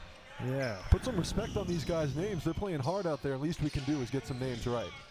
Raspberry aside to Duke. Duke stepping into the lane through a whole lot of contact, and he's going to draw the foul. Hey, where's 5? Tough move for Sean Duke, who's taken just 3 free throws this season. That foul is going to be on Padilla. That's his first foul. It's going to be the 4th and 5th free throws of the year for Sean Duke. He makes the first, and that makes him 3 of 4 from the charity stripe on the year. Regev checking back in. He's going to replace Wendell, who's been so hot today. 18 points, tied for the most in navy blue and white alongside Gavin Schotter. Duke hits the second. Regev on for the second time. He got a quick breather. He's got 4 on the day. It's a 20-point game. Ithaca at the controls and with the 88-68 lead. Padilla now to Regev. Padilla gets it back. Poking in from the right, kicks it out. Penders, right side 3, no. Rebound Zangerly. Tough look for Penders. That one went in and out. Sometimes the shot just doesn't fall. Zangerly, pretty move, trying to recontrol it in the lane, gets back his own fumble, throws it up, and draws the contact. I'm not sure how after all that Josh Zangerly still ended up with the ball. He was fighting for it, surrounded by some navy blue jerseys. Did a great job making something out of nothing. Jose Padilla is going to pick up that foul. Penders got his hand on it for a second, but Zangerly able to recover. Zangerly bags the first free throw. Amiel Mumford's going to check in for Duke. Alex, take it out.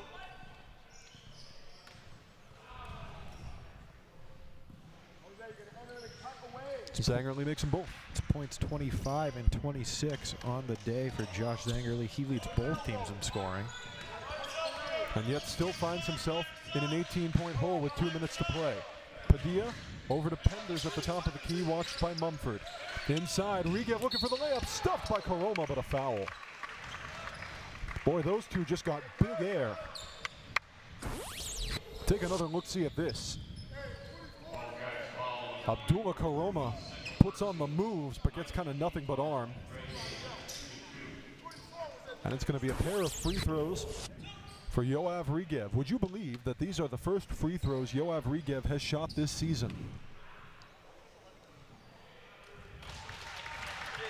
This year's Cave Classic sure has minted a whole lot of first-time free throw shooters. Regev making his collegiate debut here as well. And he's got 6. Perfect from the charity stripe, and it's a 20-point game again, 90-70 Ithaca. Under 2 to play. Bortolino on Padilla. Guarded between the circles, Padilla's pressing him up. Now to Zangerly, feed inside. Penders breaks it up and bounces it to Geschichter. Geschichter was looking for a pass, but Zangerly with some tight coverage. 3, Haber, no. Koroma can't control the rebound. They're going to say last touched by Ithaca, though. Let's take another look-see at this. I guess we're not going to take another look-see at this, I'm told by our wonderful producers, but to be fair, we've gotten a whole lot of hard work from them today. I'm not too upset about one replay. Big shout out to our BTV crew here this afternoon, putting on an excellent broadcast for us, helping Luke and I do our thing here. Duke with the ball now for Johnson Wales. Working on Geschichter off the left wing, trying to step around, working around a Sawtell screen. Now Bortolino off the right wing into the mid-range. Pulls it back out, working on Padilla.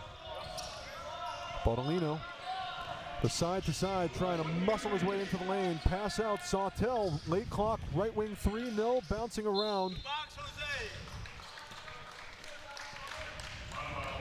Out of bounds, and it's going the Bombers' way. Under a minute to play. Take another look at that play. Duke couldn't get there in time. So if Ithaca holds, and it seems like they will, Penders top of the key, 3. Rattles around, no. About 11 seconds separate shot and game clocks. Bortolino off the left wing. Now he pokes his way in, fumbles it off his own foot or somebody's foot, and here comes Geschichter the other way. Geschichter to the side. Haber wants the right side 3, and he's got the right side 3. So Blake Haber picks up his first points of the game. The pride of Taylor Alderdice High School. Shot clock is off. Johnson and Wales can hold for the last shot of the game. They won't. Duke tries the free throw jumper, no. Offensive board, Koroma can't corral it. It's a jump ball, and with the possession arrow, it will go Ithaca's way one last time. Have another look at that play. Koroma, whole lot of muscle But Padilla slows him down just long enough. Take a look at this.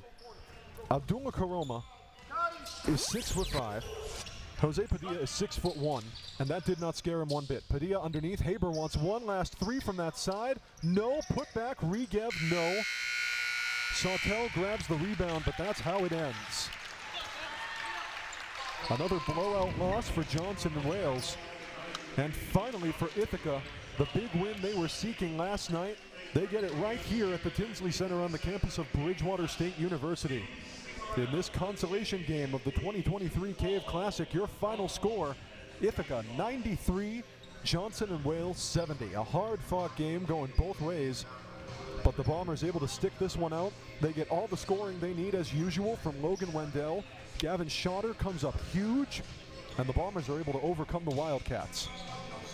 Again, your final score, Ithaca 93, Johnson and Wales 70. Thank you so much for joining us for the consolation game of the 2023 Cave Classic here on the Bears Sports Network on BTV. We'll be with you in just a little while for the championship game between your Bridgewater State Bears and the Engineers of the Worcester Polytechnic Institute. Until then, I'm Matt Donahue. And I'm Luke Mansfield. We'll see you in a little while, folks. But until then, remember that every day is a great day to be a Bear. No, you're good. Dude, I'm tired. And there's still another game.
win led each of them here, but only one can emerge champion of the 2023 Cave Classic. Your Bridgewater State Bears men's basketball taking on the Engineers of Worcester Polytechnic Institute. Good afternoon, everyone, and welcome to the championship game of the 2023 Cave Classic. I'm Matt Donahue. And I'm Luke Mansfield. National anthem coming shortly. We'll have more for you right after this.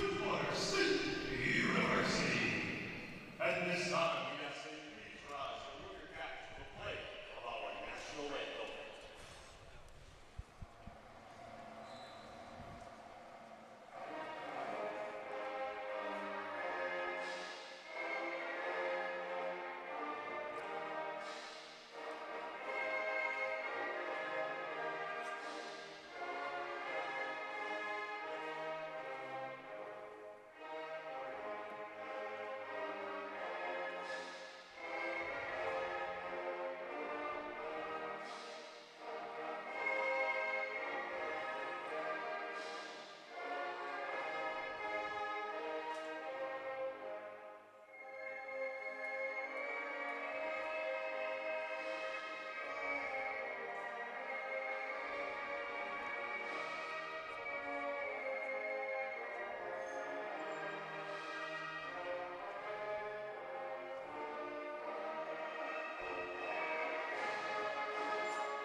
As we were saying, both teams come into this one particularly hot and raring to go. They're having very solid seasons so far. Bridgewater State 2-1 in all games, but the Engineers an undefeated 4-0 to start out their season, and they're looking to stay that way here in enemy territory, at the Tinsley Center on the campus of Bridgewater State University. Getting the start today for WPI, much the same unit as did yesterday. The guard from Delaware, the freshman Justin Nolan, the senior guard from California, Donovan Sevilla, the junior guard from Rowley, Mass, Aiden Callahan, the senior forward, the big man from Douglas, John Adams, and rounding it out, their fellow big man, going kind of double big here, with Brett Lawrey, the junior from New Hampshire. And there's your starting five for the Engineers. For the Bears, much the same unit as usual. Justin Parsons, the sort of guard, sort of forward from Rhode Island. The hottest shooter in the NASCAC, Dante Takuba, the sophomore from Framingham, coming off a quieter night last night and looking to rebound today. Josh Campbell, the freshman from Plymouth, and Archie's graduate who's been absolutely astonishing, surpassed 30 points last night for the Bears. They're joined by the freshman from Quincy, Zach Taylor, who's been hot in his own right, and the big man from Indiana, the Hoover from the Hoosier State, Emerson Hallblide, who can do pretty much anything he wants all over the court. Two very strong starting lineups duking it out today.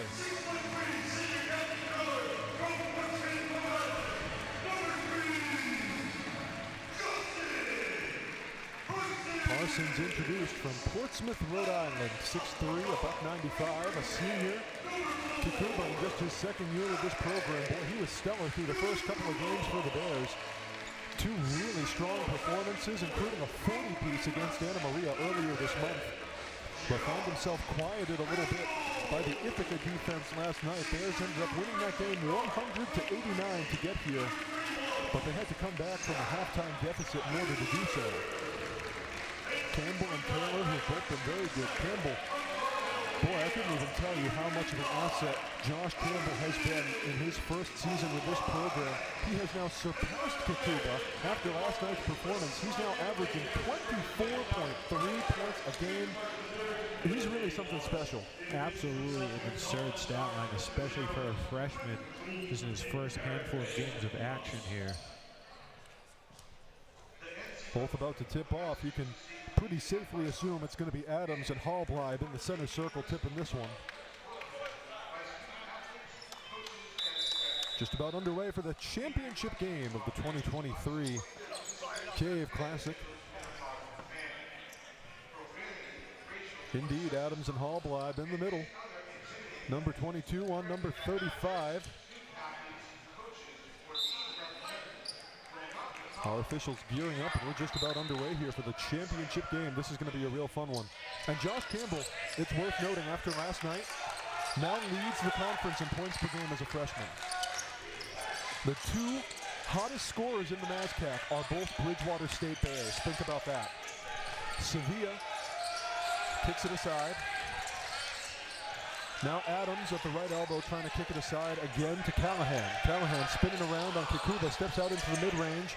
Adams pushes it back out. Mullen up top. Jumper in the lane is good. And the first points of the game belong to Justin Mullen and the Engineers. That's an astonishing thought. Campbell and Kikuba, the two highest point per game totals in the conference. Really just a great season these two are set up for, but that was not a great play that they were set up for. Great defense forces Parsons to throw it away, and the Engineers force a key turnover to start out. And we were talking a bit before this game about how good the WPI defense is. They held Johnson Wales leading scorer Arias Raspberry to just 3 points total in that game here last night. This team averages 10.3 steals a game as Callahan, a pretty lay-in floater from the left. 4-0 is the Engineer lead. They out-rebound per game, 41.3 to 29.3. This Engineer unit is so special, and that's going to be a jump ball. It'll stay with the Bears on the possession arrow. That turnover stat, really astonishing. Engineers turn it over just 12 times a game, but they force 16.3 a game. Taylor right underneath kicks it out to Hallblad, working on Adams, and that's going to be a key matchup to watch as well, as is Josh Campbell on, well, just about anybody. Campbell through some contact, trying to lay it up. No good. O-board comes out to Taylor, and a fresh 20 on the clock. Taylor back out, Hallblad between the circles. Taylor off the right wing, trying to poke his way in from the right. The reverse layup is good with the left hand for Zach Taylor. And the Quincy man is on the board. J.R. Newman already preparing to check back in for the Engineers. He was a solid presence off the bench for them last night. Adams kicks it out. Side three. Good for Mullen, and he's hot from the floor to start things out. WPI 7, Bridgewater 2. Kikuba breaking quickly, kicks it aside. Parsons, Hallblad, top of the key. Three, yes! It is not often you see a man who stands 6'9" hitting those kinds of shots, but Emerson Hallblad is a special kind of player, the grad student from Indiana.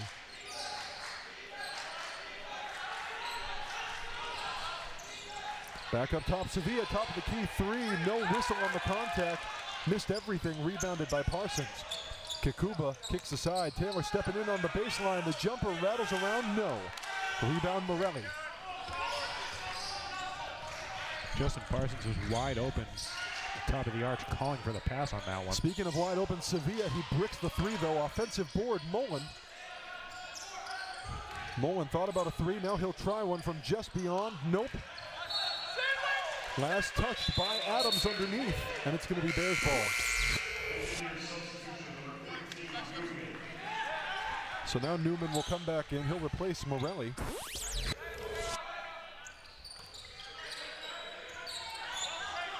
Newman already working on Taylor, who has the ball, trying to get it across. And J.R. Newman, the kind of defender who just will not go away. Kikuba into the right mid-range, trying to throw it up through contact, and he's fouled on the floor. Foul's probably going to be on Sevilla, yes it will. So Donovan Sevilla from the Golden State picks up his first personal. So Campbell and Kikuba lead the NASCAC in scoring. Hallblad leads in rebounds per game, a little under 15. He's averaging a double-double to start the year, and there is the sweet mid-range, the kind of thing that Josh Campbell can do for you. Tied at 7. Adams out top, watched by Hallblad, looking for a pass. It's going to be Callahan. Callahan into the lane, dumps it off. Adams from the left, through contact, and gets the roll.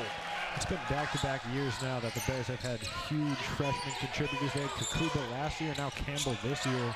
And Kikuba still very solid, just kind of a quiet night last night. He's looking to rebound from that. Working around Sevilla and around the Hallblad screen. Kick out, Parsons three from the left, true! And the Bears take a 1-point lead. But getting guys like those two as freshmen in back-to-back seasons is huge, because you have them for plenty more seasons after this. Jack Blyer, the Empire Stater, preparing to check in for the Engineers.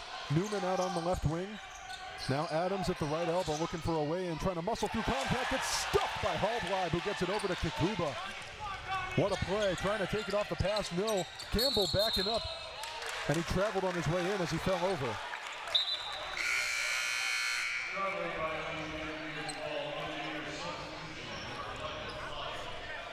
Blyer's going to check back in now. It's not immediately clear who he's here for.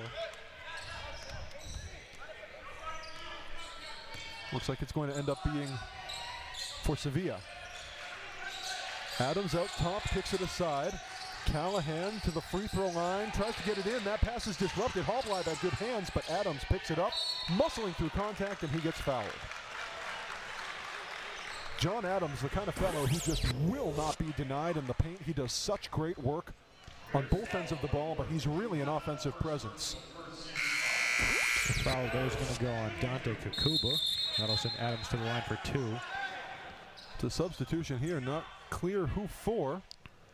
Looks like Lewis Jennings and Damian Perry both preparing to enter for the Bears. It looks like they'll wait till after the free throw. I think it might be Parsons and Kikuba.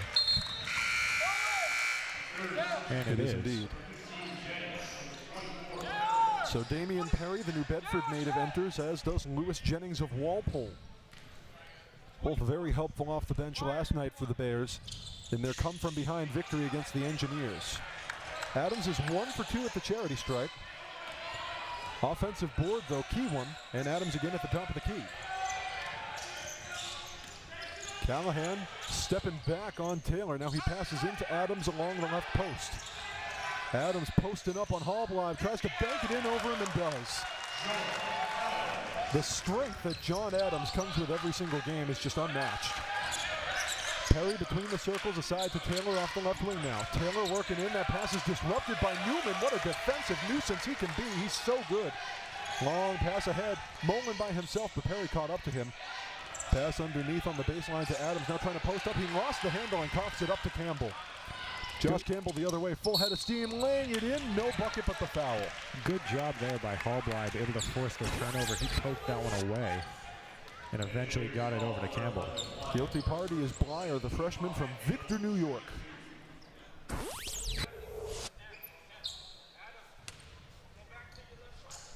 So Josh Campbell, after last night's explosive performance, more points per game than any other man in Mazcac basketball, and he hits the first free throw. And it looks like WPI is going to send on Nathan Bledsoe. Bledsoe of San Antonio, Texas. And they'll send off Justin Mullen. Mullen, a couple of clutch shots. Leads all scorers with 5 points, tied in that role with Adams. The freshman out of Newark, Delaware, home to the Blue Hens. Campbell hits both free throws, and we're tied up at 12. Under 15 to play in the first half. Callahan, bouncer over to Adams off the left wing, watched by Hallblad. Now Newman trying to poke his way in, got his pocket picked by Perry. Great hands, and here comes Campbell the other way. Tosses it aside to Taylor. Now Perry between the circles, trying to work around a half-hearted Taylor screen. Campbell on the right side. Punches up to the right elbow. Spin move, that was pretty. The floater, no good off the backboard. Rebound, Blyer. Pass aside. Bledsoe, top of the key. Bounces around, no. Rebound, Perry. Inside, good find for Hallblad. Can't finish, but he's fouled hard. And Hallblad shaken up on the play, taking a second to stand back up, and he's kind of grabbing that left leg. Take another look-see at that there. And maybe the last thing you want to see is Hallblad in the fetal position on the floor, but that's where he is right now. Athletic trainers are going to head his way. Second time today we've seen a tough injury. In the consolation game, it was Johnson and Wales' Mike Rogers grabbing that same left leg, much like Hallblad is now. And that is really the last thing you want to see if you're the Bears right now. Junior captain Alex Gonzalez was getting ready to sub in before that injury. It's not going to be for Hallblad. You could hear a pin drop in this room right now. Surprisingly equal footing between WPI fans and Bears fans in the stands here in Bridgewater, but of course nobody wants to see an injury no matter who you're cheering for. Hallbleib still visibly shaken up. Has yet to sit up, but it's clearly a leg or knee issue. And he is hurting bad.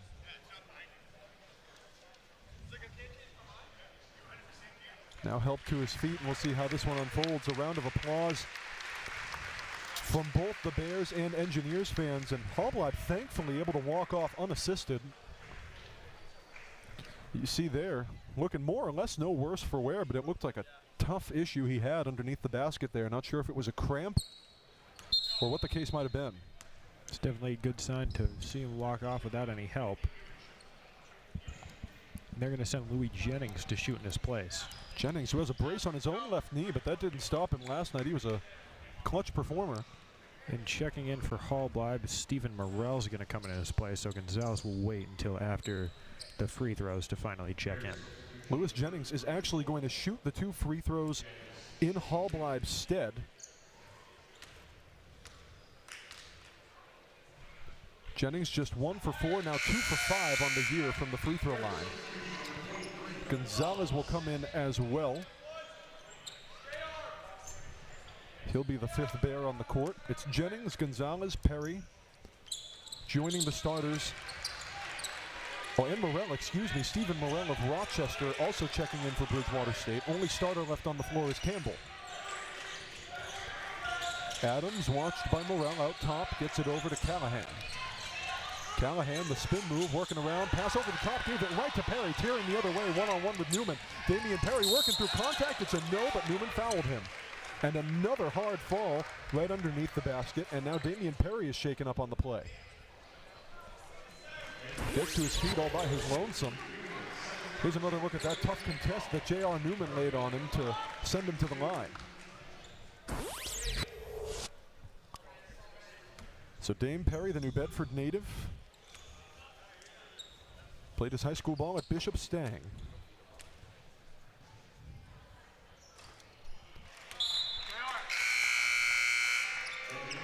First free throw is a no. Damian Perry yet to make a free throw on the year. He's now 0 for 3, but his Bears lead by 2 points with 13:43 to play. Transferred in from McCook Community College. This is his first year with the Bears team. Doesn't get either at the line. It'll stay a 2-point lead for Bridgewater. Bledsoe, now Adams between the circles trying to work on Morell. Callahan now out off the left, guarded by Perry. Inside to Adams in the mid-range, trying to spin around Campbell. Adams, the spin move, pass back out. Gets it back from Callahan in the post, trying to move through some contact and banks it in from the left side again. You can throw 3 men at John Adams and he doesn't care. Tie game, 14 each. Perry working around kind of an awkward screen by Gonzalez, no whistle. Gonzalez now hands it off to Campbell up top, guarded by Callahan. Callahan stopping, can't hang on to the handle. Morell trying to dive for it, he's on top of it. It's a mess underneath and Adams able to get it. Now he's cradling it like a baby. There are 3 men trying to get this ball, and it's going to be a jump ball, and with the possession arrow, it will go WPI's way.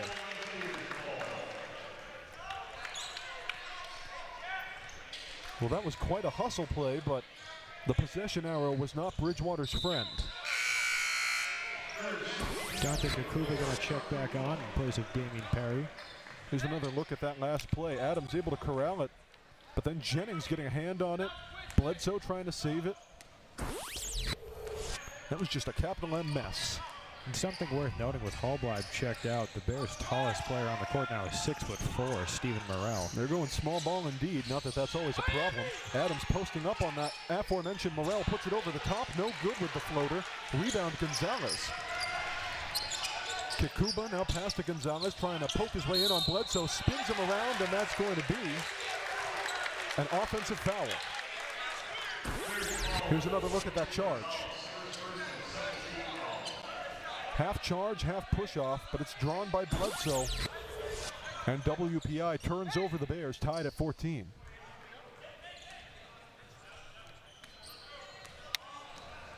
That kind of defensive play is exactly what you need If you're WPI trying to stay in this thing, that's what they're known for.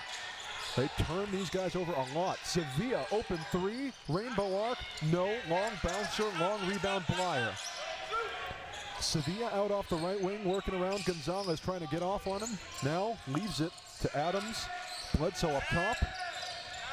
Bledsoe kicks it out, shot clock at 7. Engineers have to act. Callahan out off the left wing, directing traffic, feet inside. Adams, shot clock at 2, puts it over the top of Morel and gets it with the right hand.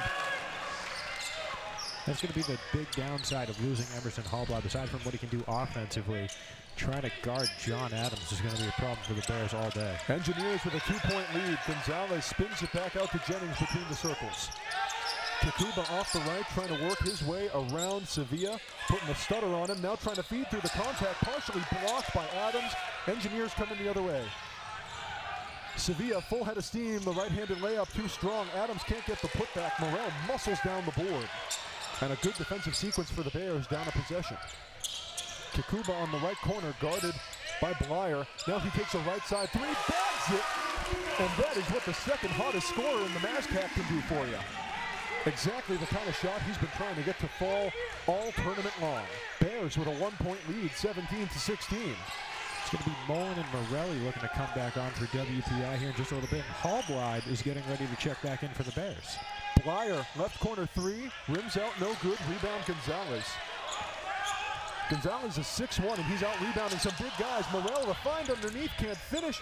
Adams picks up the miss with some muscle. Kakuba did a great job at feeding Morel under the net. Sevilla on the post, coughs it up, but only to Adams. He gets the basket and one. He missed it. Kakuba pushed some extracurricular, and it's getting real chippy out there, and that's probably going to be some kind of technical foul. There was a push after the whistle, Dante Kakuba. And all 5 feet 8 inches of him had a word with all 6 feet and 8 inches of John Adams. So they're going to call a foul on Alex Gonzalez. And they're going to tech up Kakuba. Here's another look at that sequence. Handoff underneath. Adams throws it up, gets the foul. A little bit of a push on Morel. Kakuba trying to stand up for his man. It's always the guy who retaliates who gets penalized, and that's going to be the case here with Dante Kakuba. Looks like Zach Taylor's going to get ready to come back on with Hallblad for the Bears. Aiden Callahan's going to shoot the technical free throw for the Engineers. And Damian Perry's going to get ready as well. Callahan, a perfect 11 of 11 from the free throw line on the season. Make it 12 of 12. And he'll give the Engineers a 2-point lead now. Here comes another free throw for him. Seemingly off the technical as well, nobody in the lane. Misses that one, his first missed free throw of the year, and he'll sit at 12 of 13. So Morel, Kakuba, and Campbell going to check off. Hallblad, Perry, and Taylor are going to come on in their place. And Mullen's going to come back on. Morelli was in front of the scorer's table, but he hasn't come back just yet. He remains in front. Adams still has the 3-point play free throw to take here, and he may check in after that. We'll see. Adams hits that free throw to complete the 3-point play. And in just a matter of moments, a Bridgewater State lead turns into a 3-point lead for the Engineers. Jennings triggers in for Perry. 10.5 to play in the first half. 20-17, the WPI advantage. Gonzalez out on the right, leaves it to Jennings at the top of the key, moves to the free throw line, steps back, jumper's true. Bears back within 1. Louis Jennings, a sophomore out of Walpole, knocking down his first points of the game. Callahan trying to work around Taylor. The stutter step, working around a Morelli screen. Now he tosses it aside. Sevilla up to the mid-range, rattles around, no. Rebound Jennings. Taylor working around a Hallblad screen, a fierce one at that. Steps up, feeds it underneath to Hallblad, looking for the contact, no, and can't get the jumper either. Rebound Mullen. Under 10 to play in the half.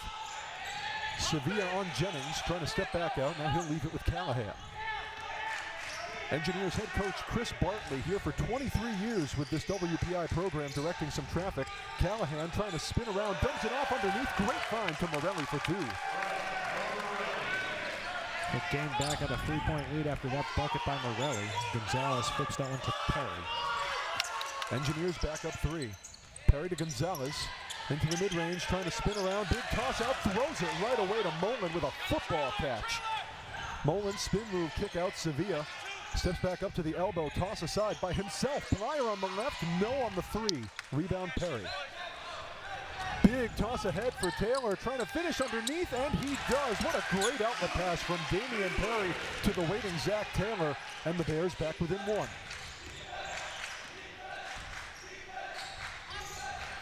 Callahan stepping up, the jumper, no. Morelli batting it around and getting the O-board. Kick out, Sevilla stepping into the lane, tries a jumper from a similar spot and gets the roll. And even despite that success, Engineers head coach Chris Bartley wants a timeout. WPI 24, Bridgewater State 21. Take another look at that last sequence. It's the second chance points for me. John Adams going to check back in here, so is Justin Parsons. We were talking about WPI as a team averages 41.3 rebounds a game. Their opponents held to just 29.3 rebounds a game. That's 12 more rebounds each contest that these Engineers pick up over their opponents. We've been talking so much about these defensive stats, Luke, and they are just showing exactly how true they are here against the Bears. Absolutely. They've had a couple of huge stops against the Bears. A lot of out-rebounding going on from guys like John Adams and Brett Morelli. The turnover stats, the assist stats, this is a really big one to me. The assists per game margin is really astonishing. WPI averages 6.5 more assists per game than their opponents. So not only are they really getting it done on the defensive end, they're able to facilitate super well. They outscore their opponents on average by over 20 points a night. The big thing today is the offensive rebounds. They've out-rebounded the Bears on the offensive end 4-1 so far. All of this is to say that the stats the Engineers are putting together here this afternoon, by no means a fluke. 8:31 to play in the first half, and it is the Engineers with the 24-21 lead. Check out that 3-point disparity. Bears are out shooting the Engineers from 3. But the Engineers lead by 3. Bears also have double the turnovers that the Engineers do. They have 6 to just 3 by WPI. Taylor into the left mid-range, trying to get it from the post. The bank shot, no, gets his own miss. Kicks it back out to Perry. Between the circles, kicks it over to Parsons off the right wing. Parsons tries a 3 and hits it. Doesn't even graze the rim, and we're tied at 24. Sevilla. Aside, Mullen thought about a 3, no. Leaves it to Callahan between the circles. Callahan stepping back off the left wing, trying to move around a Mullen screen. Bouncer inside to Adams at the free throw line, kicks it back out to Sevilla. Sevilla into the mid-range, now up on the post. The layup is good, and that's a slick move for the senior guard, Donovan Sevilla. Engineers retake the 2-point lead. Working around a Hall-Live screen is Taylor. He moves in with the right hand on the other side and gets a layup back. Talked about what the freshman Josh Campbell's been doing a lot, but what about Zach Taylor? He's having himself a solid game here tonight. Sevilla up top. Kicks it aside. Blyer for 3 from the right. No, but he's fouled. And Jack Blyer is going to take 3 at the charity stripe. They're going to call that foul on Justin Parsons, one of the captains here for this Bears team this senior season. Parsons' first personal, but the 5th team foul. It was something we talked about before the game, but haven't really talked about on the broadcast, is a lot of new faces on this Bears team. During their practice Tuesday, I had a chance to talk with one of the assistant coaches for a little bit, and we were just talking about how this team looks very different than what it did a year ago. Very different, and they've responded so well. Would you believe that that was the first free throw Jack Blyer has attempted this season? That was the second, and he's now 2 for 2 from the charity stripe in the game and on the year. But yeah, this is a team that, guys have come and gone. Case in point, their starting guard, David Lane, is now an assistant coach. He graduated. So a lot of turnover, not because of any problems, but they've just had guys coming and going, graduating, things like that. 3 for 3 from the line. Blyer gets that shot back. And it's a 3-point lead again for the Engineers. But as you were mentioning, Luke, despite all that turnover, Bears have been able to respond really well. They've been getting great performances from guys like Hallbleib, like Kikuba, certainly like Campbell, who they're thrilled to have now. Perry, long two, tries it, got it. That's another one of those new faces on the team. Damian Perry, the New Bedford native, the Bishop Stang grad, in the books this afternoon and brings the Bears back within one. Transferred in from the Cook this offseason. Spinning around, Callahan posting up, pass over. Now Adams posting up the spin move, trying to get it over. Hallbleib and does. What can you do about a guy like John Adams in the post? 7 minutes to play, pass inside, Hallbleib passes out in the post. Parsons left side three, misses everything, grabbed by Adams. Newman preparing to check back in for the Engineers. Sevilla stops short, misses everything on the jumper, rebound Parsons. Bears within a possession here. Perry bouncing it around, working on Callahan. Pass inside, broken up by Adams. That was a sloppy one. Callahan coming the other way now. Sevilla thought about a three, nah. Leaves it for Callahan, top of the key, working around Perry. Callahan, dump inside, Adams in the lane, spin move over Hallbleib, got it again. That left hand is working wonders for John Adams. That's what John Adams does, just feed him in the paint. He'll get it over anyone, no matter who you put on him. Engineers up two possessions now, 33-28 with 6 minutes to play in the half. That's going to be an offensive foul. It's going to go against Hallbleib. Here's another look at that play. Hallbleib there, looks like it's going to be, the reach around on Adams. Speaking of Adams, he has 16 already, leading both teams in scoring. No Bears in double figures yet. Parsons and Taylor tied for the lead with 6.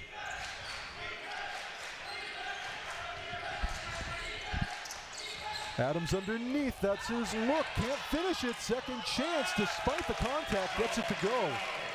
And he is putting Hallbleib in jail in the paint. Campbell spin move, drawing the contact. Wants the and one. Guilty party's going to beat Bledsoe. They're not going to give him the and one, but going to the free throw line is Josh Campbell. Yeah, you look at the replay there, you can see. Actually, no, I stand corrected. Bears had one to give. So because that foul is on the floor, it's going to be side out for Bridgewater off the baseline. Perry triggers into Taylor. Trying to work around the Hallbleib screen. Newman stays with him anyway. Second time the screen works slightly better, but Newman still pressing him well. Boy, J.R. Newman is a fierce defensive presence. Sevilla interrupts this one, but Perry grabs it back. Spin move, free throw line, no, tries to dump it in. Campbell can't corral it, and it's WPI ball. And Campbell shocked. He thought that one went off John Adams. It looked like it might have as well, and it did. Oh, it did. That's a bad call. That's a bad call, but WPI is going to get the possession. Adams out off the left wing. Jennings preparing to check back in for the Bears. Adams in the post, working on Hallbleib, just bullying him, puts it over the top yet again with the left hand. It's like watching the same play on rewind. And the Bears haven't been able to stop it. John Adams with 20. Timeout, Bridgewater State down 9 with 5 minutes flat to play in the first half, and they find themselves in a little bit of trouble. This is going to be a full timeout. Engineers 37, Bears 28, getting work on their home floor. This is maybe not how they envisioned this one after what seemed like an inspiring win over Ithaca last night. It's worth keeping that win in mind. Bears found themselves down double figures to the Bombers at points in that game, ended up coming back and won it by a score of 100-89. They find themselves down 9 now to the Engineers, and they're going to need some more of that comeback energy with 5 minutes left in the first. And the Bears are definitely a team capable of working back from something like this. Just really need to get the scoring going and stop with all these needless fouls and turnovers. You look at that stat, Engineers have 13 points off the turnovers they've coughed up from Bridgewater. Bears have turned their turnovers forced on WPI into just 2 points. That's a really startling stat, and it makes up the entire difference. And 3 times the turnovers for the Bears as well, and you're right. That makes up more than the entire difference. That has been a huge factor in why WPI is such a big lead right now. So much of it also is going to come down to that paint game when you have two enormous men like John Adams and Emerson Hallblad doing business in the restricted area. Hallblad's going to have to try a little harder, it seems, to press up Adams. Yeah, who Adams just either spat or threw up into the trash barrel over there. I can't tell. Might have just been spitting. But he's fresh and back on the floor. And Adams averages 13.5 a game. He's already got 20 here in the first half. 23-second possession for the Bears. Jennings dumps inside to Campbell in the post, trying to spin around a few, draw some contact. Adams with the block after the fact, but Campbell was fouled first.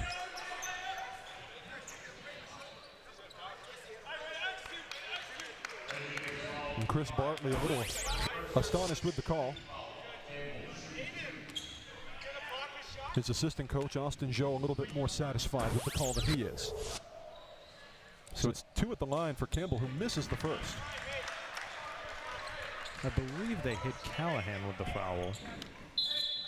Indeed they did.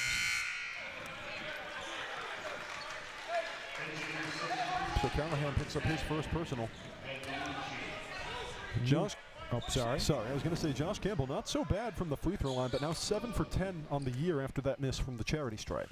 The 6'6" sophomore forward Ryan Gentillucci checks on now for Worcester Polytech, and coming off is going to be J.R. Newman. Campbell hits the second free throw. It's an 8-point game, 37-29 Engineers. Adams over to Callahan now. Up top, Bledsoe thought about a 3 knock. It's back to Callahan, who in turn gets it to Adams, who gives it back to Callahan. Adams, some bully ball, pushes it out. Sevilla, right wing 3, rolls around, no. Gentillucci, the tough board in traffic, kicks it out. Sevilla, the jumper, and that time still no. Adams trying to put it back. Gentillucci fighting for it, but can't get it before Hallblad. That was a tough possession there for both sides. Finally, Hallblad comes up with it for the Bears. Bears trying to bring this thing within 2 possessions. Taylor out off the left wing, moving inside on the post. Now he lays it up and through contact gets it. Tough 2 points for Zach Taylor. Zach Taylor with 8 now, and all of them have come within the paint. He has been absolutely feasting in there.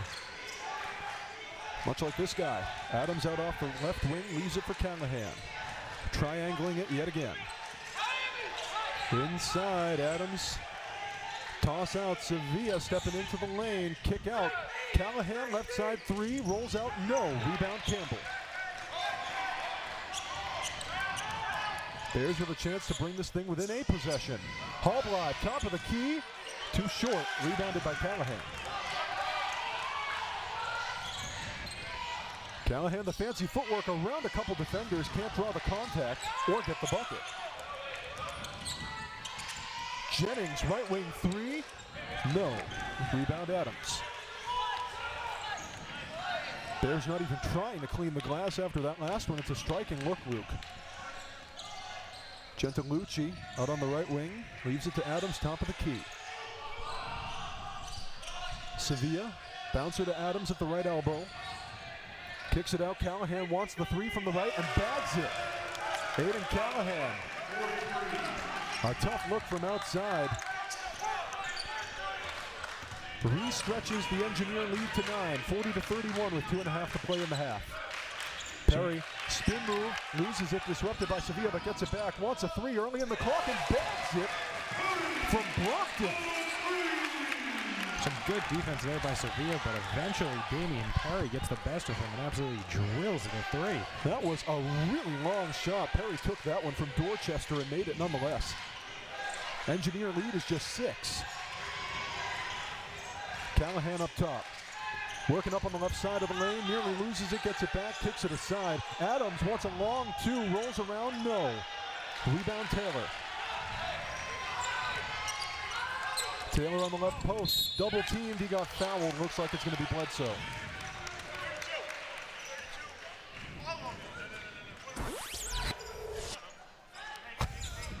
Usually they tell us which body part the defender grabbed. This time our official just says all of him.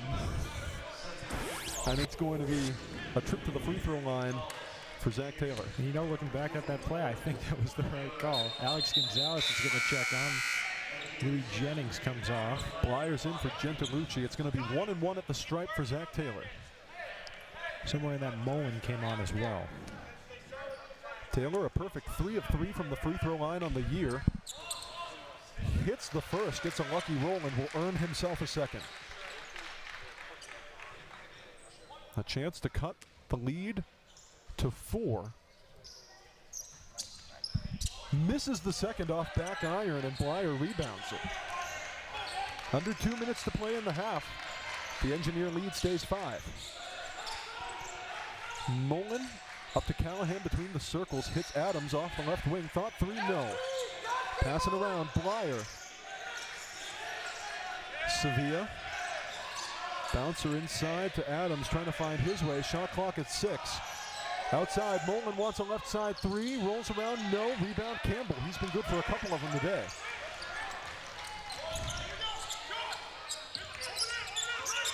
Perry looking for his man, hits Taylor to his right. Taylor looking for a big pass across. Gonzalez football pass. Hallbleib on the left side. Wants to dump inside for Campbell to find there. Karalzik gets fouled as he's spinning through traffic. Bears in the bonus.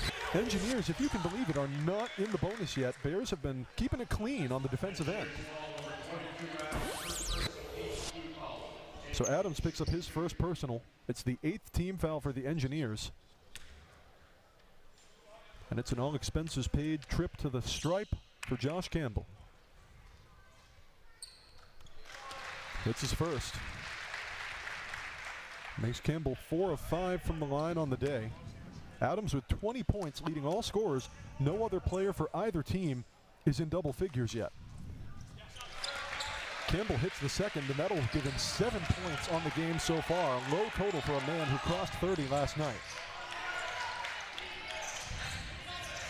Adams and Hallbleib out by the right elbow. Rolling around the hall, Adams' screen was Callahan. Mullen, the 3, no. Rebound Perry. Bears trying to go 2 for 1. Perry through contact, no whistle. Offensive board, Taylor. Trying to spin around, stripped away. Sevilla rolling the other way now. Yeah, Taylor tried to bounce that one inside to Hallbleib, but Sevilla, was just there waiting for it. About a 1 and change second difference between shot and game clocks. Bears will have a very short last possession. Blyer. Across to Callahan between the circles, dumps it in. Shot clock at 4. Adams has to act. Spin move, left hand. That time it doesn't work. Rebound Taylor. Going to take a long one. Perry did not get it off in time and missed anyway. Well, the Bears found themselves in dire straits for a lot of the first half. Finally able to pick up some steam towards the back end of it. And it's a 1-possession game as we head to the locker room. After 20 minutes, WPI Engineers 40 and your Bridgewater State Bears 37. We'll be right back with more Cave Classic Championship action on the Bears Sports Network on BTV right after this. You are essentially limitless. I've gotten an internship, I've been going to these great classes. I've definitely been given the ability to pursue something that's so passionate and dear to me.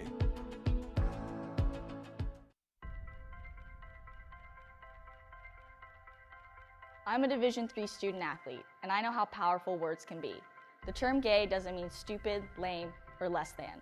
So I pledge to speak up if I hear the term gay used in a derogatory way or any other homophobic terms. If you can play in Division III. I'm a Division III student athlete, and my teammates unconditionally accepted me as part of their family. So now I pledge to do the same for others. If you can play in Division III. 7:35 remaining. Tatum with the drive.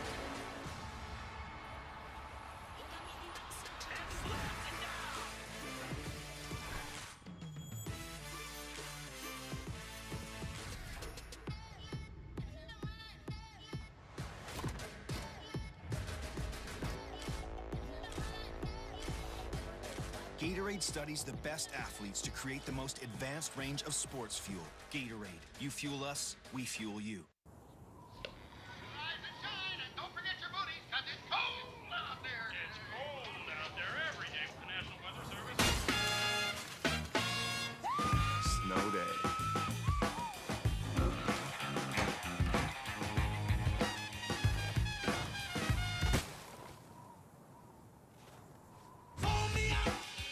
Snow day.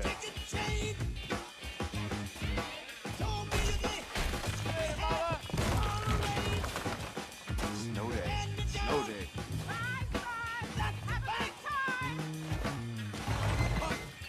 Snow day.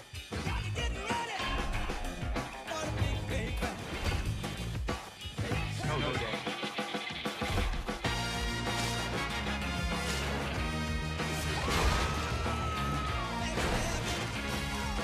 Snow day.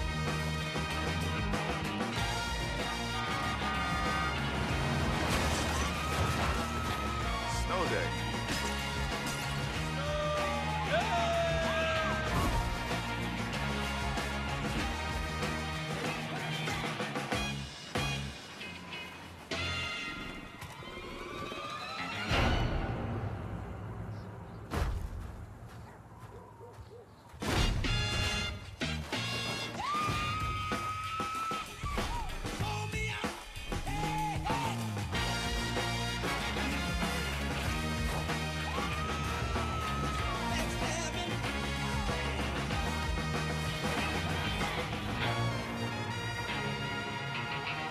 Touch. Tackle.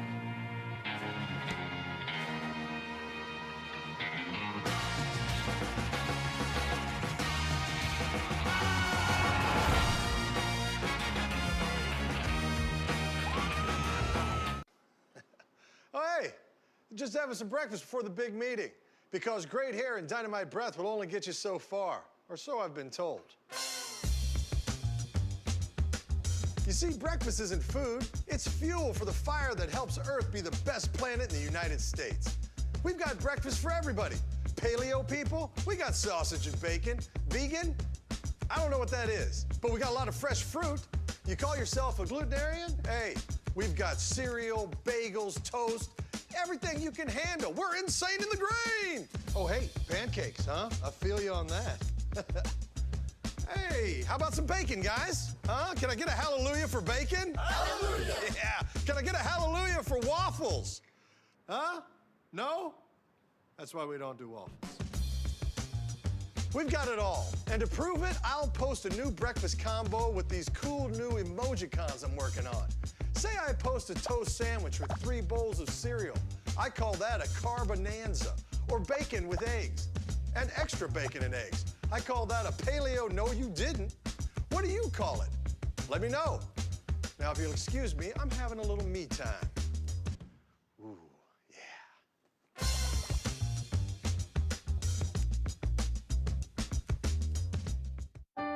I love my job. Hey, Taylor. I'm there when people need me. They count on me, because I do what it takes. Whenever, Great, thanks. wherever. I don't do it for praise. I want to make them happy. I'm proud to work for an American company. I drive for WB Mason, and nobody does it better. What does a crisis teach us? We need persistence, knowledge, empathy, action. We need innovators and leaders. Education is critical. And at Bridgewater State University, we're here for you. For a great education, 360 dedicated faculty, hundreds of programs, highly engaged learning, 11,000 hardworking, practical dreamers like you, finding their passion, launching their careers. We've been here for 180 years through all kinds of crises. Student safety, always. Today, online, we're here for you, safely, with academic rigor, one-on-one intensity, and a focus on your future. Tomorrow, together again on campus, we'll be here for you, pushing forward. For tomorrow's crises, for tomorrow's challenges, for tomorrow's jobs, tomorrow's living. We need you, each of you, to persist, connect, innovate, create, learn, and lead.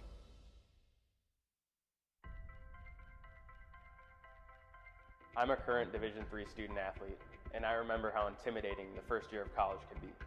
So if you're a first-year student athlete and nervous about coming out as LGBTQ, I pledge to stand by your side as your ally. If you can play Division III. We are Division III student athletes, and you can be too. If you can play in Division III.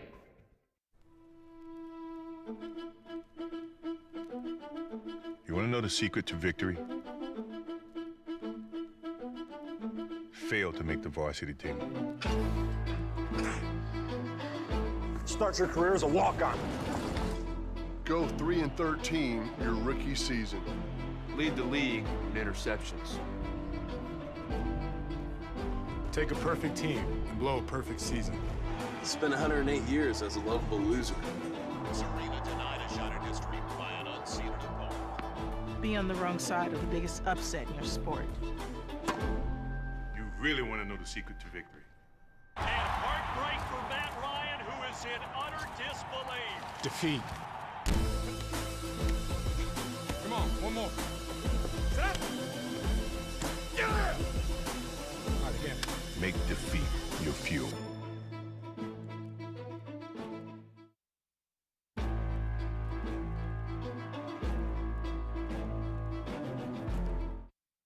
A billion people tuning into the match between...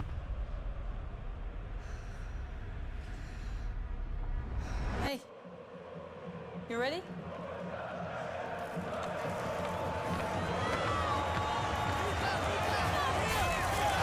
Netherlands and Nigeria before a capacity crowd.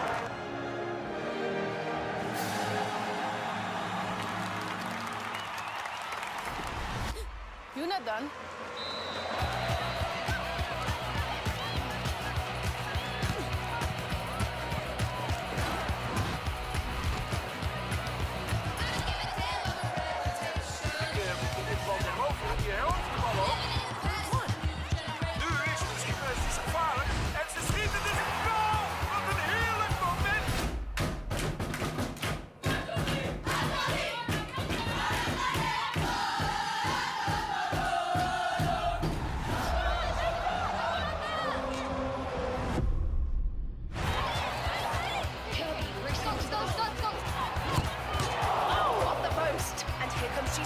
on the attack. Alright, get together, get strong. That's the cover. Women's football game sets new sales record.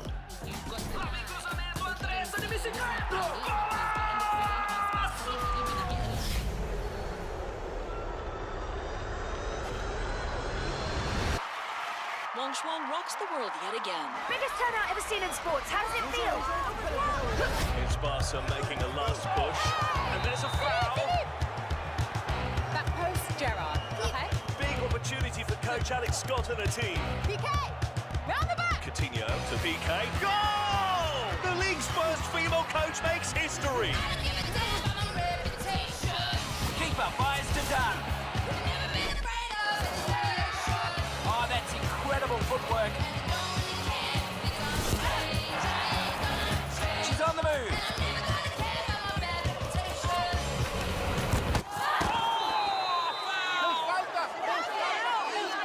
Big chance for Australia, and Kerr setting up for the kick. ¿Pero qué está pasando ahí?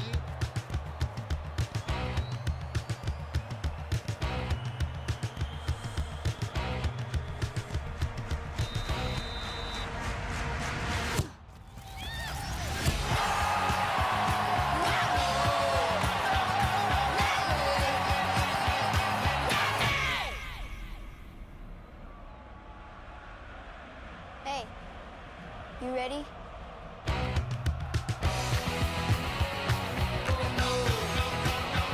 Holiday Inn Express gets you the readiest, because ready gets out of a jam. What?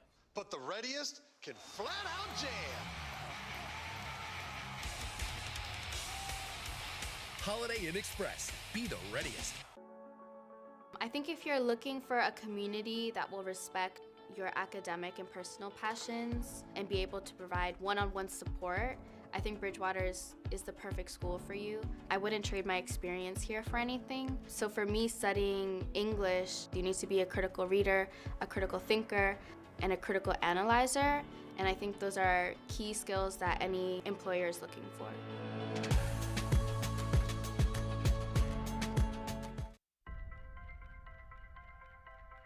I'm a Division III student athlete, and I believe that everyone should be educated on LGBTQ issues.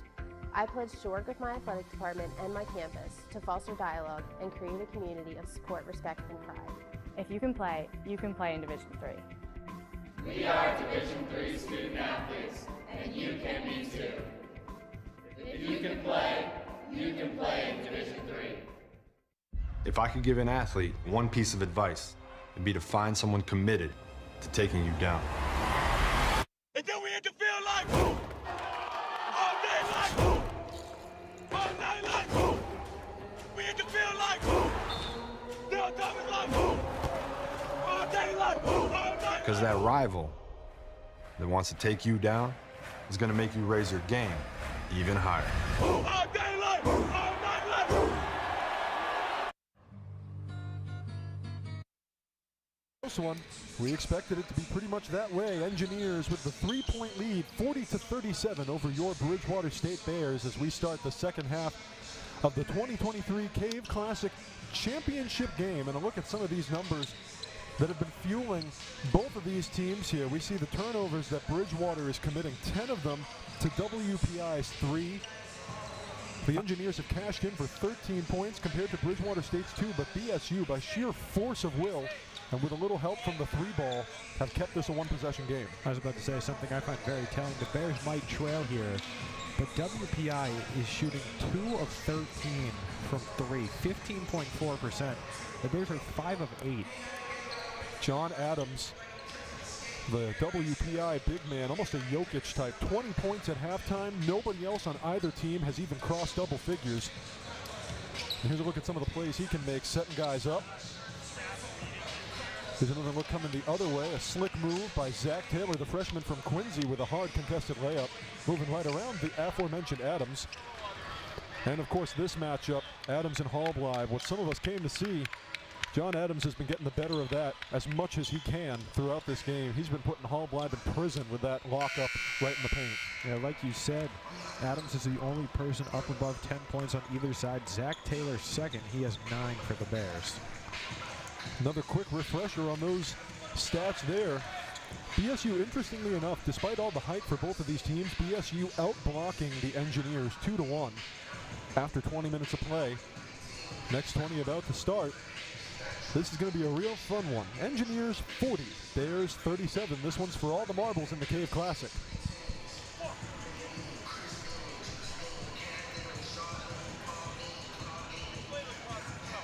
Another noticeable thing is they've been getting some good contributions off the bench as well, I should add. 5 points for Dane Perry off the bench, including a very timely 3, the only one he's tried so far tonight. 4 for Lewis Jennings, and Dante Kikuba, usually one of the hottest scorers in the game, has been having a troubling weekend. He has just 3 points at halftime, the second hottest scorer in the MASCAC after Campbell. When both of them are in single figures at halftime, that's not a look you want, Luke, not at all. Absolutely not. Your entire team's in single figures as well after halftime. They do have scoring spread out, and they've put up 37 points, but still, that's not a great look going into the second half. We've spoken at length in this broadcast about how absolutely capital R ridiculous this WPI defense is by every measure. There's a reason they come into this game 4-0 on the year. They are so strong at both ends of the floor. They got Adams, who can do whatever he wants in the paint. They can get some timely threes, but defensively, I mean, you can't even lift a finger against that WPI defense. They really are tough customers every single minute of every single game. And Dante Kikuba is currently living through what Arias Raspberry lived through last night, only putting up 3 the entire game, the leading scorer for Johnson Wales. 2 extremely skillful point guards, just absolutely shut out by this WPI defense. Kikuba stopping and starting, moves forward, and there's going to be a foul on the floor. He got grabbed. It's going to be Aiden Callahan. Show you the replay of that right here, and that's where Callahan gets a piece of his jersey right at the number. Pulled him from behind. Inbound from the baseline, Kikuba trying to find his target, hits Taylor. Taylor streaking in the lane, falls over, and he's fouled. And the Engineers cannot believe the whistle. Guilty party is going to be Sevilla. Engineers head coach Chris Bartley is irate at that call. Assistant coach Austin Joe trying to talk him off the ledge a little bit.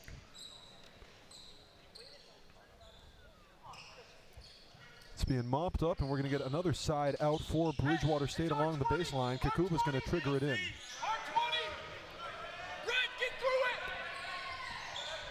Well, Dante Kakuba, despite his 3 points, does enjoy 2 assists. He's been facilitating a little bit more than he's been shooting tonight. Has attempted just 2 field goals. This is his 3rd field goal attempt, and he hits it in the right mid-range. 2 for 3 now from the floor. He's had a quiet shooting night, Kakuba has, but he brings the Bears within 1 right there. Sevilla, aside to Newman, getting the start in the second half. Adams up top, leaves it with Callahan. Callahan working around, dumps over the top. Adams leaving it for Newman, streaking into the lane, trying to find a way out. He's strapped up. Sevilla, right side 3, rattles around. No. Tough rebound, Hallbleib, and he finally wins that matchup against Adams. Yeah, Hallbleib struggled with Adams in the paint all day on both ends. Kakuba on the baseline, stuffed by Callahan, gets his own back. Just feeds it out to Taylor, who gets it out to Parsons, steps up to the right elbow, the floater rattles around and rolls home for Justin Parsons. Bears with a 1-point lead, the first time they've led in a while. Callahan working around an Adams screen, spins back, kicks it out. Sevilla in the right corner, doesn't like what he's got. Callahan directing traffic around Parsons, stepping up, looking for some contact, and he gets fouled on the way in. Here's another look at that play. Probably going to bag Kakuba for that one. It's his 4th personal. No, I stand corrected. It is his 3rd. I misread. The stats got further ahead in front of me than I thought they would. Kakuba, his 3rd personal. Still a little bit of foul trouble, though. And it's 2 free throws for Aiden Callahan. Callahan makes the first, now 2 of 3 from the line. Was a perfect 11 of 11 from the stripe before this game started. He got his first miss in the first half. Damian Perry checks in. Kakuba's going to come off. Perry, a helpful facilitator and a good board getter. 3 rebounds. 2nd miss of the year on that free throw for Aiden Callahan.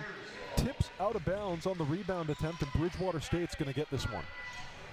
Tie game, 41 apiece, 18 to play.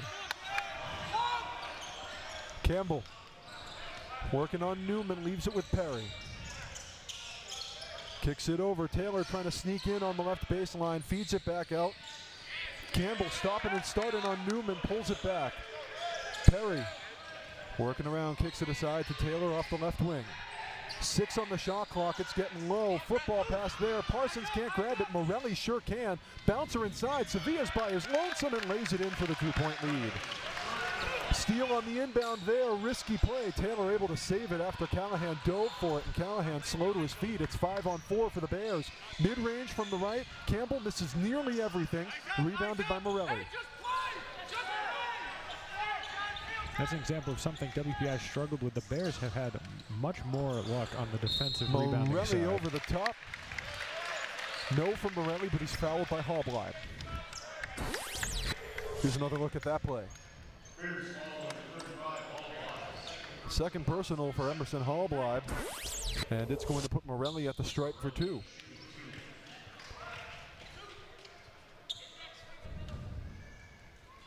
Brett Morelli, first free throws of the day. He's 3 of 8 from the line on the year. Misses the first.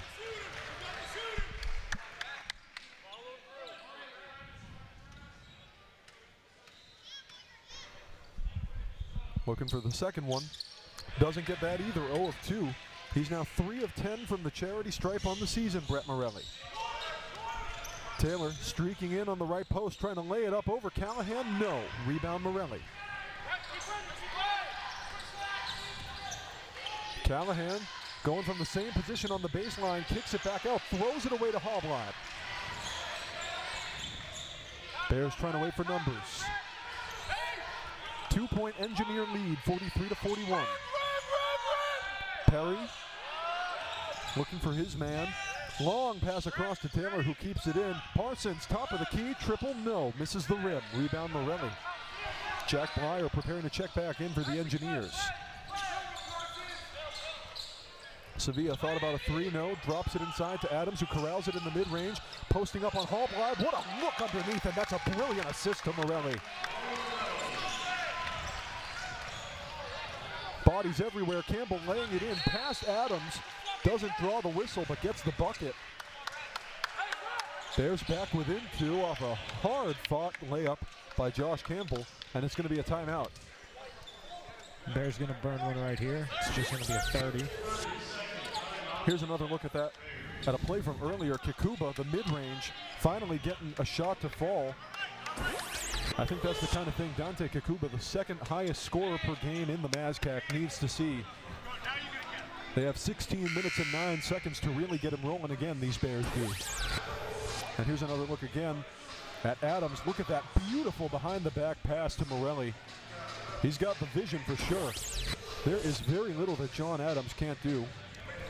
20 points to go with 4 rebounds and now 3 assists after that look to Brett Morelli. Campbell and Taylor finally starting to scratch double figures. They have 9 apiece. Parsons with 8 points, Callahan for the Engineers with 7. A lot of the scoring has been pretty centralized, shall we say, in John Adams. He has almost half of WPI's 45 points. 9 of 14 from the floor is Adams. It's pretty high volume when you're 6'8" and you can sit in the paint like that. Or find your way to the paint, rather, I should say. He's a really good navigator. Sevilla thought about a long 3-0, steps up, back, leaves it with Adams. On the right side, Blyer, who just checked in. Now Sevilla between the circles, watching Campbell. Stepping around, shot clock at 7. He has to lay it up, doesn't work. Long rebound out, Blyer going for it, blows a tire. Zach Taylor the other way, through some contact, can't get it, but it's going to be a late foul call against Morelli. Bears get a... No, it's a Bears foul. It's a loose ball foul. Check this one out again. There it is. It is not a foul on Morelli. I stand corrected. It's a loose ball foul on Dane Perry on the way down. It's like right here he gets a piece of Blyer. Yeah, there it is. Didn't see it super clearly the first time, but that's a foul. Newman out off the left wing, steps into the mid-range, bouncer to Morelli in the post. Stepping around, Morelli dumps off, throws it away to Hallblad. Tough look trying to get it to Adams. Taylor pass across, Perry working around a Hallblad screen. That was a tough hit. Adams switches onto him, bouncer inside. He throws it away to Sevilla, Perry does. Sevilla the other way, and now Perry fouls him. And that's 2 quick personals for Damian Perry.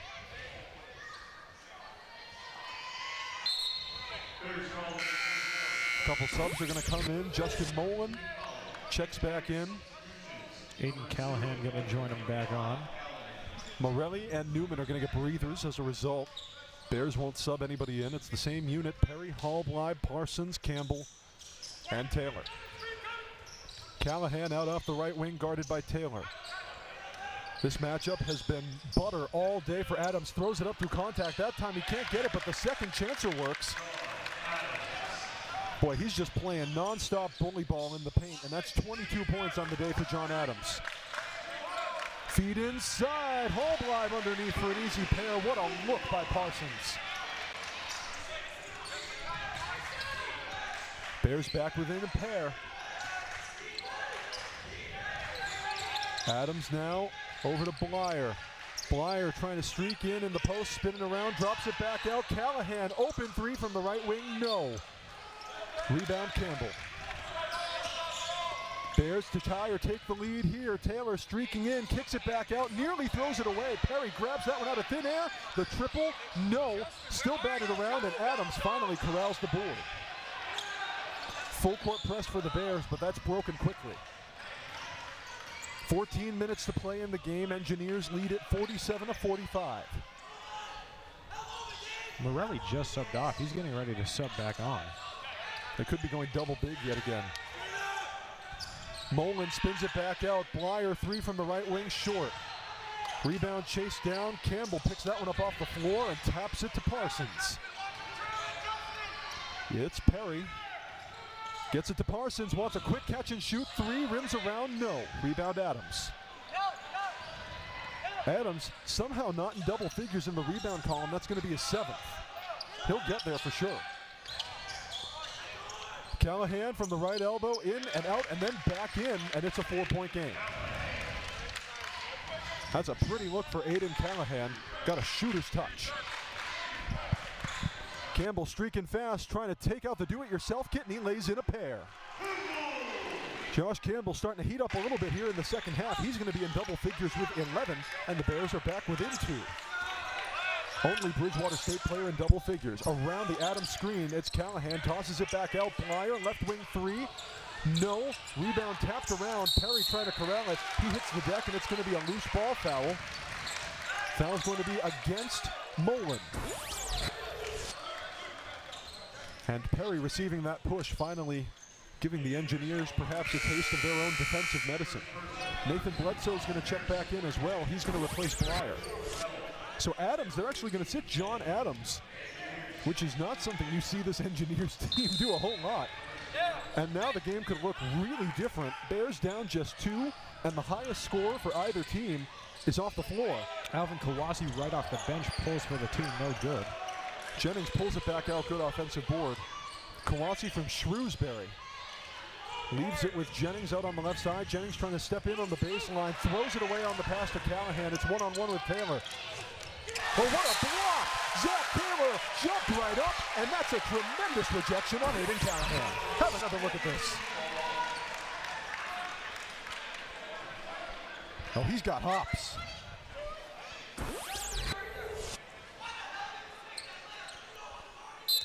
Zach Taylor posts his first collegiate block. And that's a good one to get started with. Spinning around, Morelli fouled, counted, and 1. Morel going to get tagged with the foul on Morelli. And that's going to be his first. Try saying that 5 times fast. Here's the look again. So Brett Morelli from New Hampshire, not the best free throw shooter on earth, I should say, but a chance at a 3-point play right here. Misses everything. Woof, but that might have been, yeah. So that rolls out of bounds, and it's Bears ball. That's a lane violation, actually, it looks like. It's going to be WPI that committed it, and Bridgewater State gets the possession off of that. Here's Kawasi. Jennings now trying to spin around. Mullen into the lane, kicks it out. Kawasi, top of the key 3, rainbow arc, rattles around, no. Tapped back in by Parsons. Bears within a pair yet again with 12 minutes to play. They just will not quit. Good job by Justin Parsons on the second effort. Adams, a short-lived rest. He's going to check back in on the next stoppage and play. Taylor blocked up another pass and turns over the Engineers. Here he comes. Taylor out, Kawasi at the top of the key, watched by Bledsoe. Kawasi streaking in, nearly threw it away, and just escorts it out of bounds to turn it over. Adams back in for Mullen. Here's another look at that tap back by Justin Parsons, sitting right there, great awareness. Engineers 51, Bears 49. Bledsoe out off the right wing. Gets it to Adams, who just checked back in. Callahan yet again.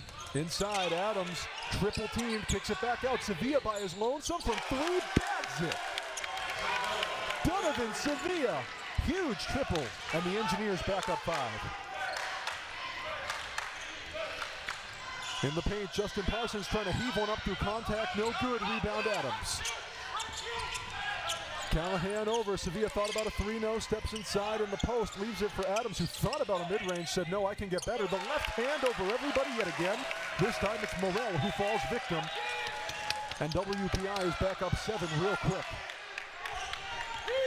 Jennings, top of the key, he'll slip back in on the left post, spinning around on Morelli, dishes it back out. Taylor trying to hang on, loses the handle. WPI taking it the other way. Sevilla one-on-one, lays it in, plus the foul.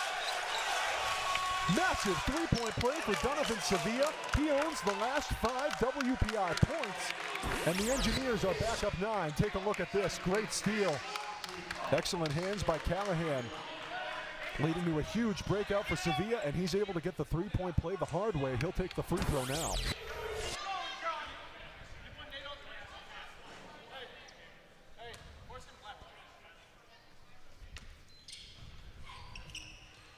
It's complete for Sevilla, who's only about a 50% free throw shooter, but he hits a timely one there. Engineers are up 10. Timeout going to be called by the Bears. Bridgewater State down a much more formidable. Wow, yeah. Bears down a formidable 10 points. 10:28 left in the game. They got to figure this one out. There's a little bit of a look at our dear Dunny, a Bears athletics legend. This guy's around all the time, and he's welcome here anytime he likes. Coach Donovan's so huge with this Bears program for many, many years. He was watching last night, he told us at halftime, but now he's here to scout out this team in person today. Told us he's been liking what he sees, but said he wanted the Bears to play a little bit tougher on the defensive end. He wants to see more grit on defense, not just when this Bears team is desperate. And that's exactly what they need today. Trailing by 10, they could have used a lot of grit, especially in the paint going against John Adams. John Adams with his 24 points leads all scorers. The two highest scorers, John Adams with 24, and now after a couple of huge shots, Donovan Sevilla with 12. Adams 8 rebounds to go with those 24 points, and you already know he's walking out of here with a double-double. The question is, what does the scoreboard say at the end of it all? Timeout just about to wrap up, and our officials trying to herd cats and get the players back onto the floor. There's the buzzer. So Adams, Bledsoe, Callahan, Sevilla, and Morelli are going to return for the Engineers. For the Bears, it's Taylor, Kawasi, Morrell, Jennings, and it looks like Parsons. Couldn't see him there. A couple of bodies in our way. It's a blessing and a curse being at the scorer's table. You get a great view as long as there's nobody standing in your way. Parsons out off the right wing, guarded by Bledsoe, stepping around, bouncer inside, broken up by Sevilla, but he hangs on to it as he walks out of bounds with it. The road to hell is paved with good intentions. Donovan Sevilla could have had a good play there, but held on to it a second too long. Take another look at this. Good hands, but couldn't release it. Parsons stepping into the baseline, losing the handle out of bounds, and it's WPI ball with a chance to go up 12 or 13.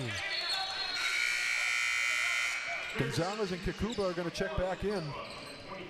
Parsons will check out, and so too will Alvin Kouassi.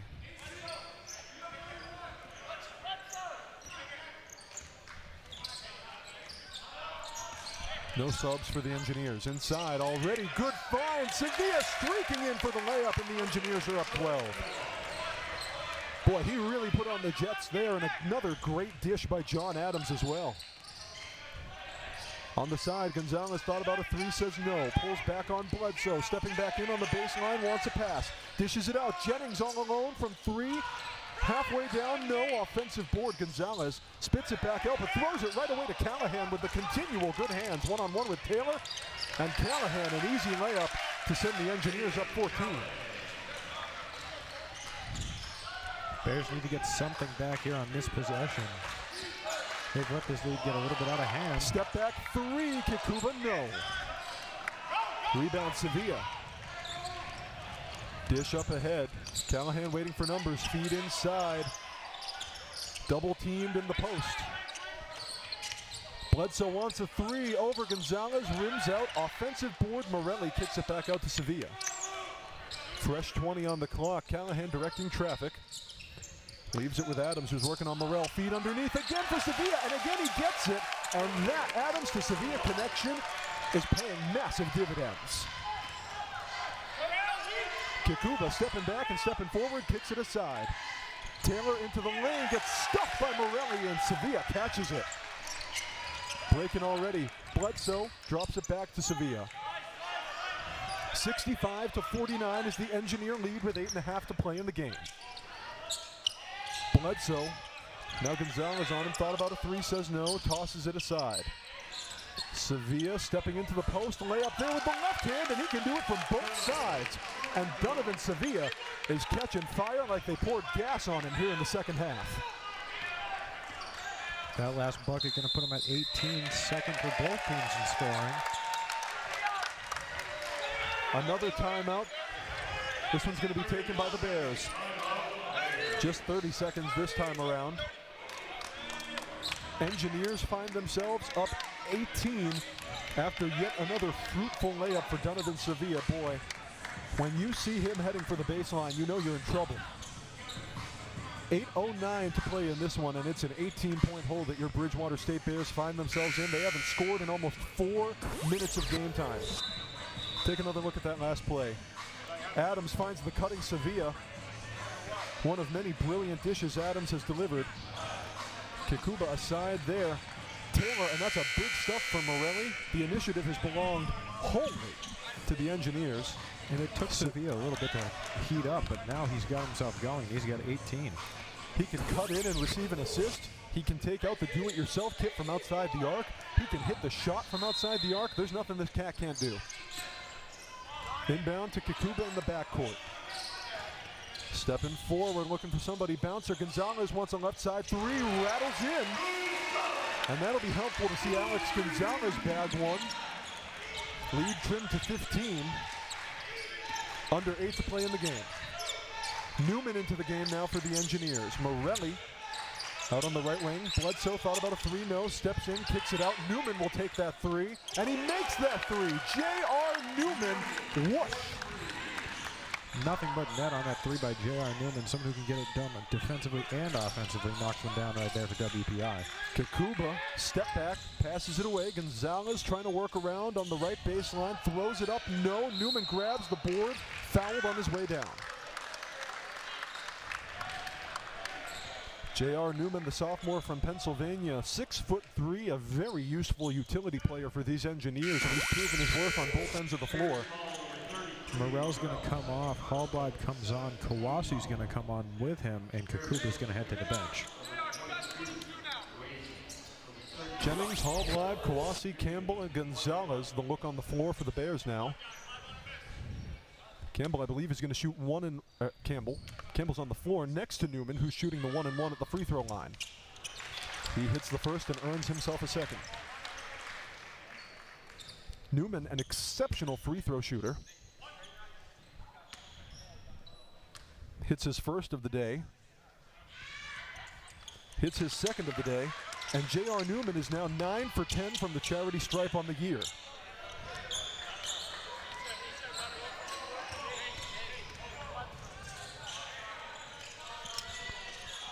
Over the top, Hallblad can't catch it. It's sent out of bounds.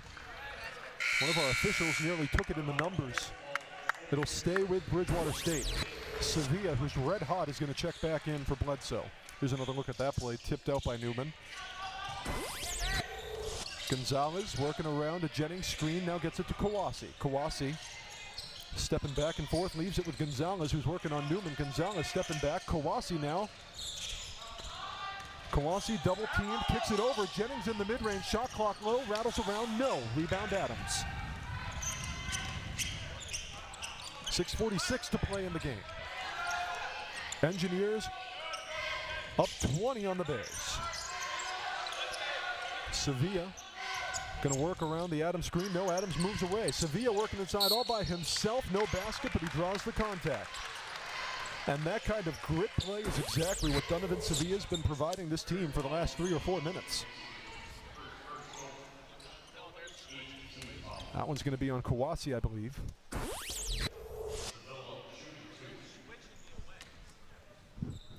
So Donovan Sevilla to the charity stripe. Again, not the best free throw shooter. Hits that one though. He's going to be 2 for 2 from the day so far with another one coming up. Quick rest there for Dante Kikuba. He's going to come back on. Alex Gonzalez will head to the bench. It's a quiet day for Kikuba so far. 5 points, 2 rebounds, 3 assists, and 3 personal fouls. And in his defense, it's been a quiet day for the Bears. Josh Campbell leads the team with 11. Up, counted, and 1 for Jennings. responding to the call, and he's going to go for the three-point play the hard way. Fouls on Adams. Just his second personal. And Chris Bartley's a little nonplussed talking to our official here.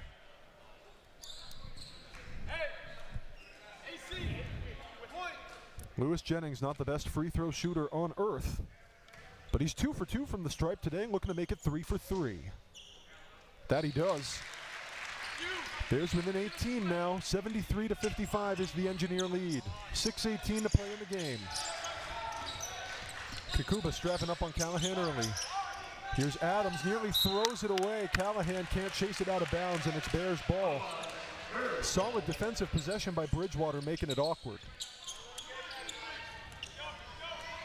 Kawasi will bring it across.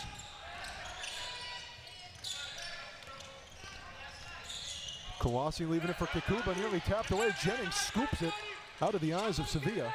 Kawasi, step back from the right elbow. No, rebound Morelli.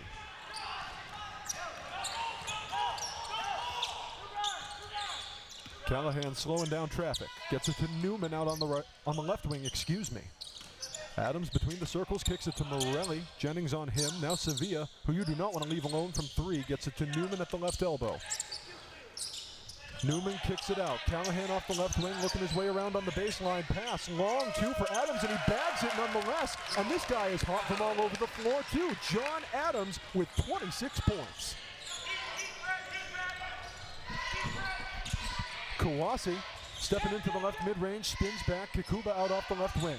Working around a Kawasi screen. Kikuba thinking about his step back, takes the 3, makes the 3. And that's the shot Dante Kikuba may have needed to see, although we've said that before. Engineers 75, Bears 58, under 5 to play in the game. Adams over to Callahan. Adams 26 points, 9 rebounds, 6 assists. He's doing it all today. Callahan 11 points and 8 assists of his own. Dish over to Morelli up top, watched by Jennings. Posting up, spinning around, the floater is no good, rolls in and out, rebounded by Jennings. 4.5 in the game. Stolen right away by Donovan Sevilla. That was a gritty steal, and he's going one-on-one with Jennings. Spinning around, gets blocked by Jennings, and Jennings recovers it off the floor. Can't get it out, though. Adams picks it up off the deck.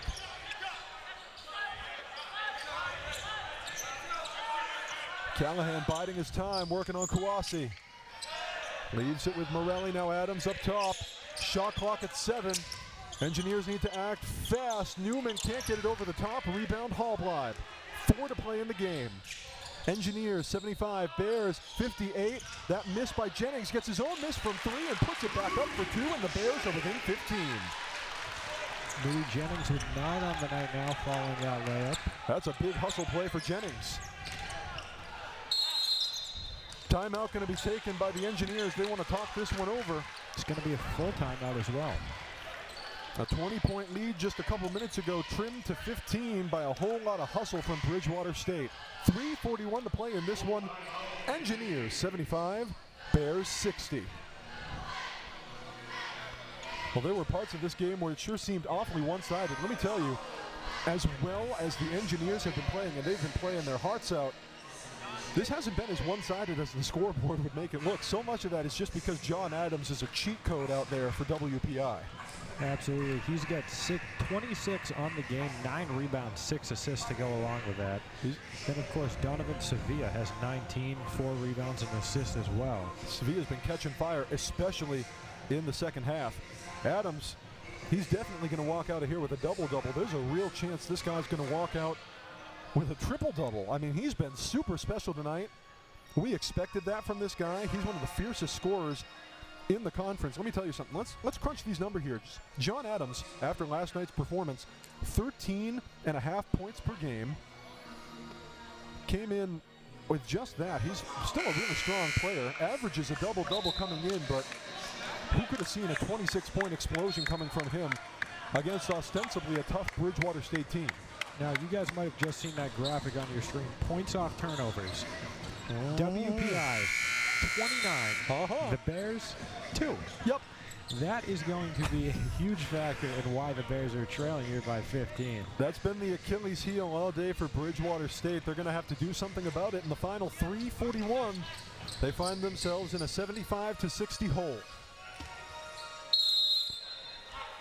Callahan to trigger in, gets it to Sevilla. Sevilla working around behind, double teamed, gets it over to Callahan, looking for the swing across. Morelli poking his way up the baseline, decides no. 7 to shoot. Callahan to the top of the key, slipping his way around. The left elbow, the jumper is good. Aiden Callahan, that's a fresh shot. He's up to 13 on the day. Kikuba getting some trouble from Sevilla, gets it back. Pulls out a little bit, gets it to Kawasi in the right corner. Kawasi across to Jennings, stepping into the lane, throws it off Newman. It's going to stay with the Bears.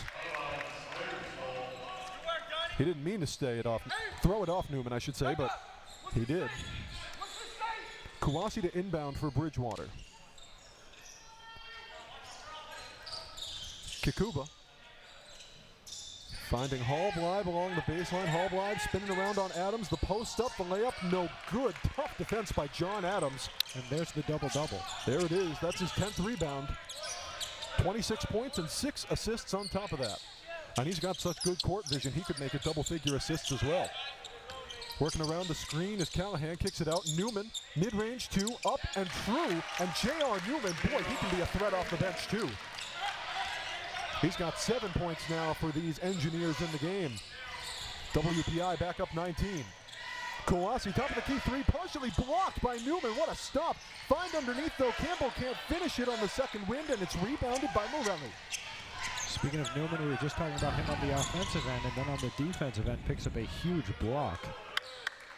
Engineers waiting for numbers. Callahan inside to Adams. Leaves it for Adams outside the arc. Callahan, left wing 3, no. Blyer, Bledsoe, and Genalucci looking to come on here soon for the Engineers. Good offensive board from Morelli. And now it is a timeout for the Engineers. Sevilla held it in place there between the circles, and WPI wants to talk this one over, up 19. Well, this one's been tricky. Engineers 79, Bears 60. Under 2 minutes to play in the game. Engineers have had solid control of this for so much of the game. It's actually not going to be a timeout, it's just going to be some substitutions. Bledsoe's going to come back into the game. Top of the key 3, Newman, he bags it! J.R. Newman, what a shot!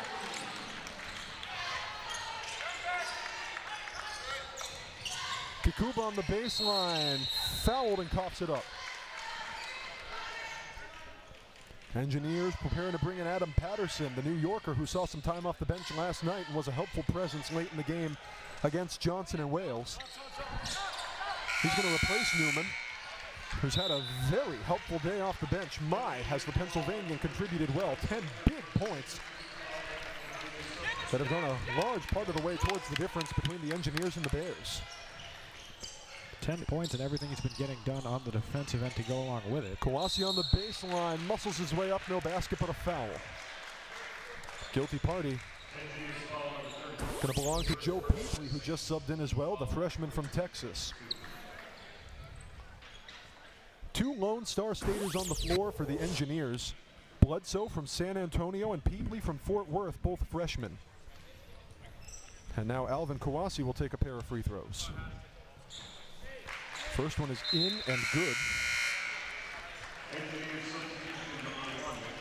Alvin Kawasi's season debut, his first free throw of the season as well, and he makes it.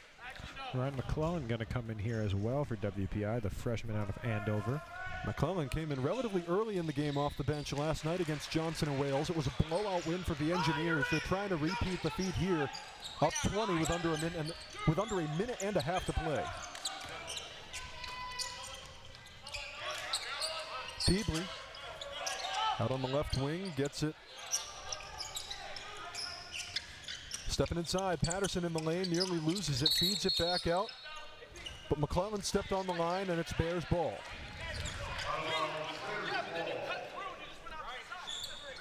One minute and 3 seconds to play, and this one's pretty much over unless the Bears can find 20 points in that span.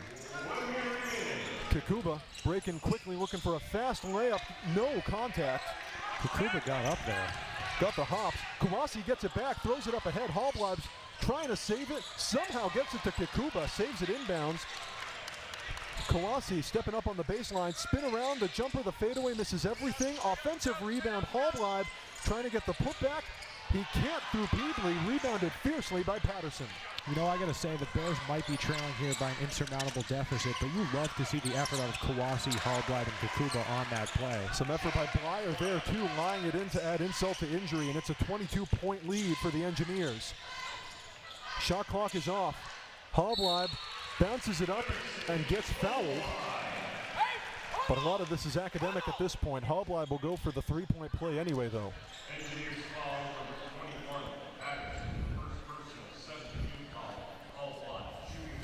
Hallbleib's had a bit of a quiet night. Just 7 points now after that one.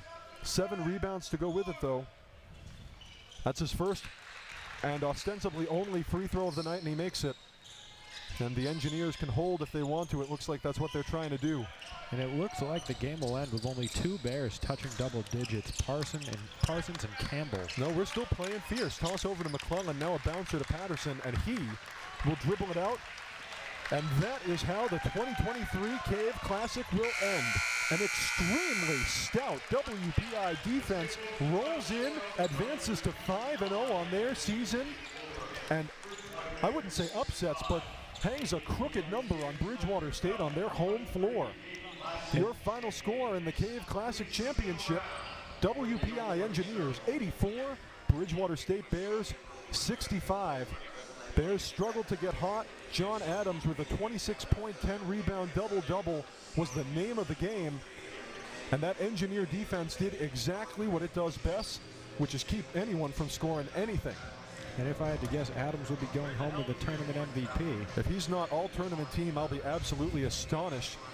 We'll have the awards ceremony and just a little bit trophies and all-tournament teams and MVPs and things of that sort coming up shortly. But we know who performed the strongest here this weekend. Your final score in the championship game, Worcester Polytechnic Institute Engineers 84, Bridgewater State Bears 65. And it is the Engineers who take home a hard-fought and well-earned Cave Classic trophy. Bears women's basketball out at Southern Maine right now. They're up 20-19 with 4:31 left to play in the second. You'll be able to catch them here on the Bears Sports Network in just a couple of weeks when they make a triumphant return to the Tinsley Center. But for now, it's all Engineers all the time. Engineers 84, Bears 65, and WPI with a huge Cave Classic victory. Thank you so much for joining us here on the Bears Sports Network on BTV for the 2023 Cave Classic. I'm Matt Donahue. And I'm Luke Mansfield. A huge shout out to our BTV crew here in the gym, out in the truck, and to you. We're going to stay for the award ceremony. But my, what a tremendous one this was. So WPI, they're going to advance to a really impressive 5-0 overall. Boy, are they starting their season strong. There's a look at the Cave Classic Tournament trophy. Your first and second placers there. You can guess which is which. Right over here next to us, and boy, WPI really fought hard. A blowout victory last night against Johnson and Wales, and less than 24 hours later. That's what really amazes me. Each of these teams has to come back on less than 24 hours rest, both exhausted from the hard-fought games they put up last night. But WPI really responding in great fashion. They earned this one. Absolutely. They played a heck of a game here, besting the Bears by 19. They've been fantastic all tournament, truly deserving. John Adams with 26 points in the championship game. Donovan Sevilla, the senior, with 19, and he made the most impressive of those 19 in the second half. Boy, was he a welcome sight for that WPI offense. Absolutely. Took him a little bit to get going, but once he got going there in the second half, there was no slowing him down. So the runner-up trophy going to go to the Bears here. They fought hard for it. A come-from-behind victory over the Ithaca Bombers brought them here today, but they couldn't quite right the ship. And it'll be the 4 captains receiving the trophy. That's Hall, Blybe, Gonzalez, Parsons, and Kakuba. 4 very strong players played their hearts out in this tournament, but it was not quite enough. Bears are going to sink to 2-2 on the season so far. It's not like the season's over or anything, but after a strong 18-8 year last year, 2-2 to start out maybe isn't what they were hoping for. Aiden Callahan and John Adams coming out here for their first place trophy, grinning for the camera as they well should. And now for the all-tournament team. All-tournament team about to be announced. Let's have a look at this scene. Logan Wendell of Ithaca, the first player to make the team. Josh Zangerly for Johnson & Wales, and the two of them, you saw them squaring off in our consolation game at 1 o'clock. You caught that right here on the Bears Sports Network on BTV. Josh Campbell named to the all-tournament team for Bridgewater State, and boy was he special. The freshman from Plymouth made himself the highest scorer per game in the MASCAC with his performance last night. And Donovan Sevilla, all-tournament team, a strong 19 points. And you can guess who this is going to be.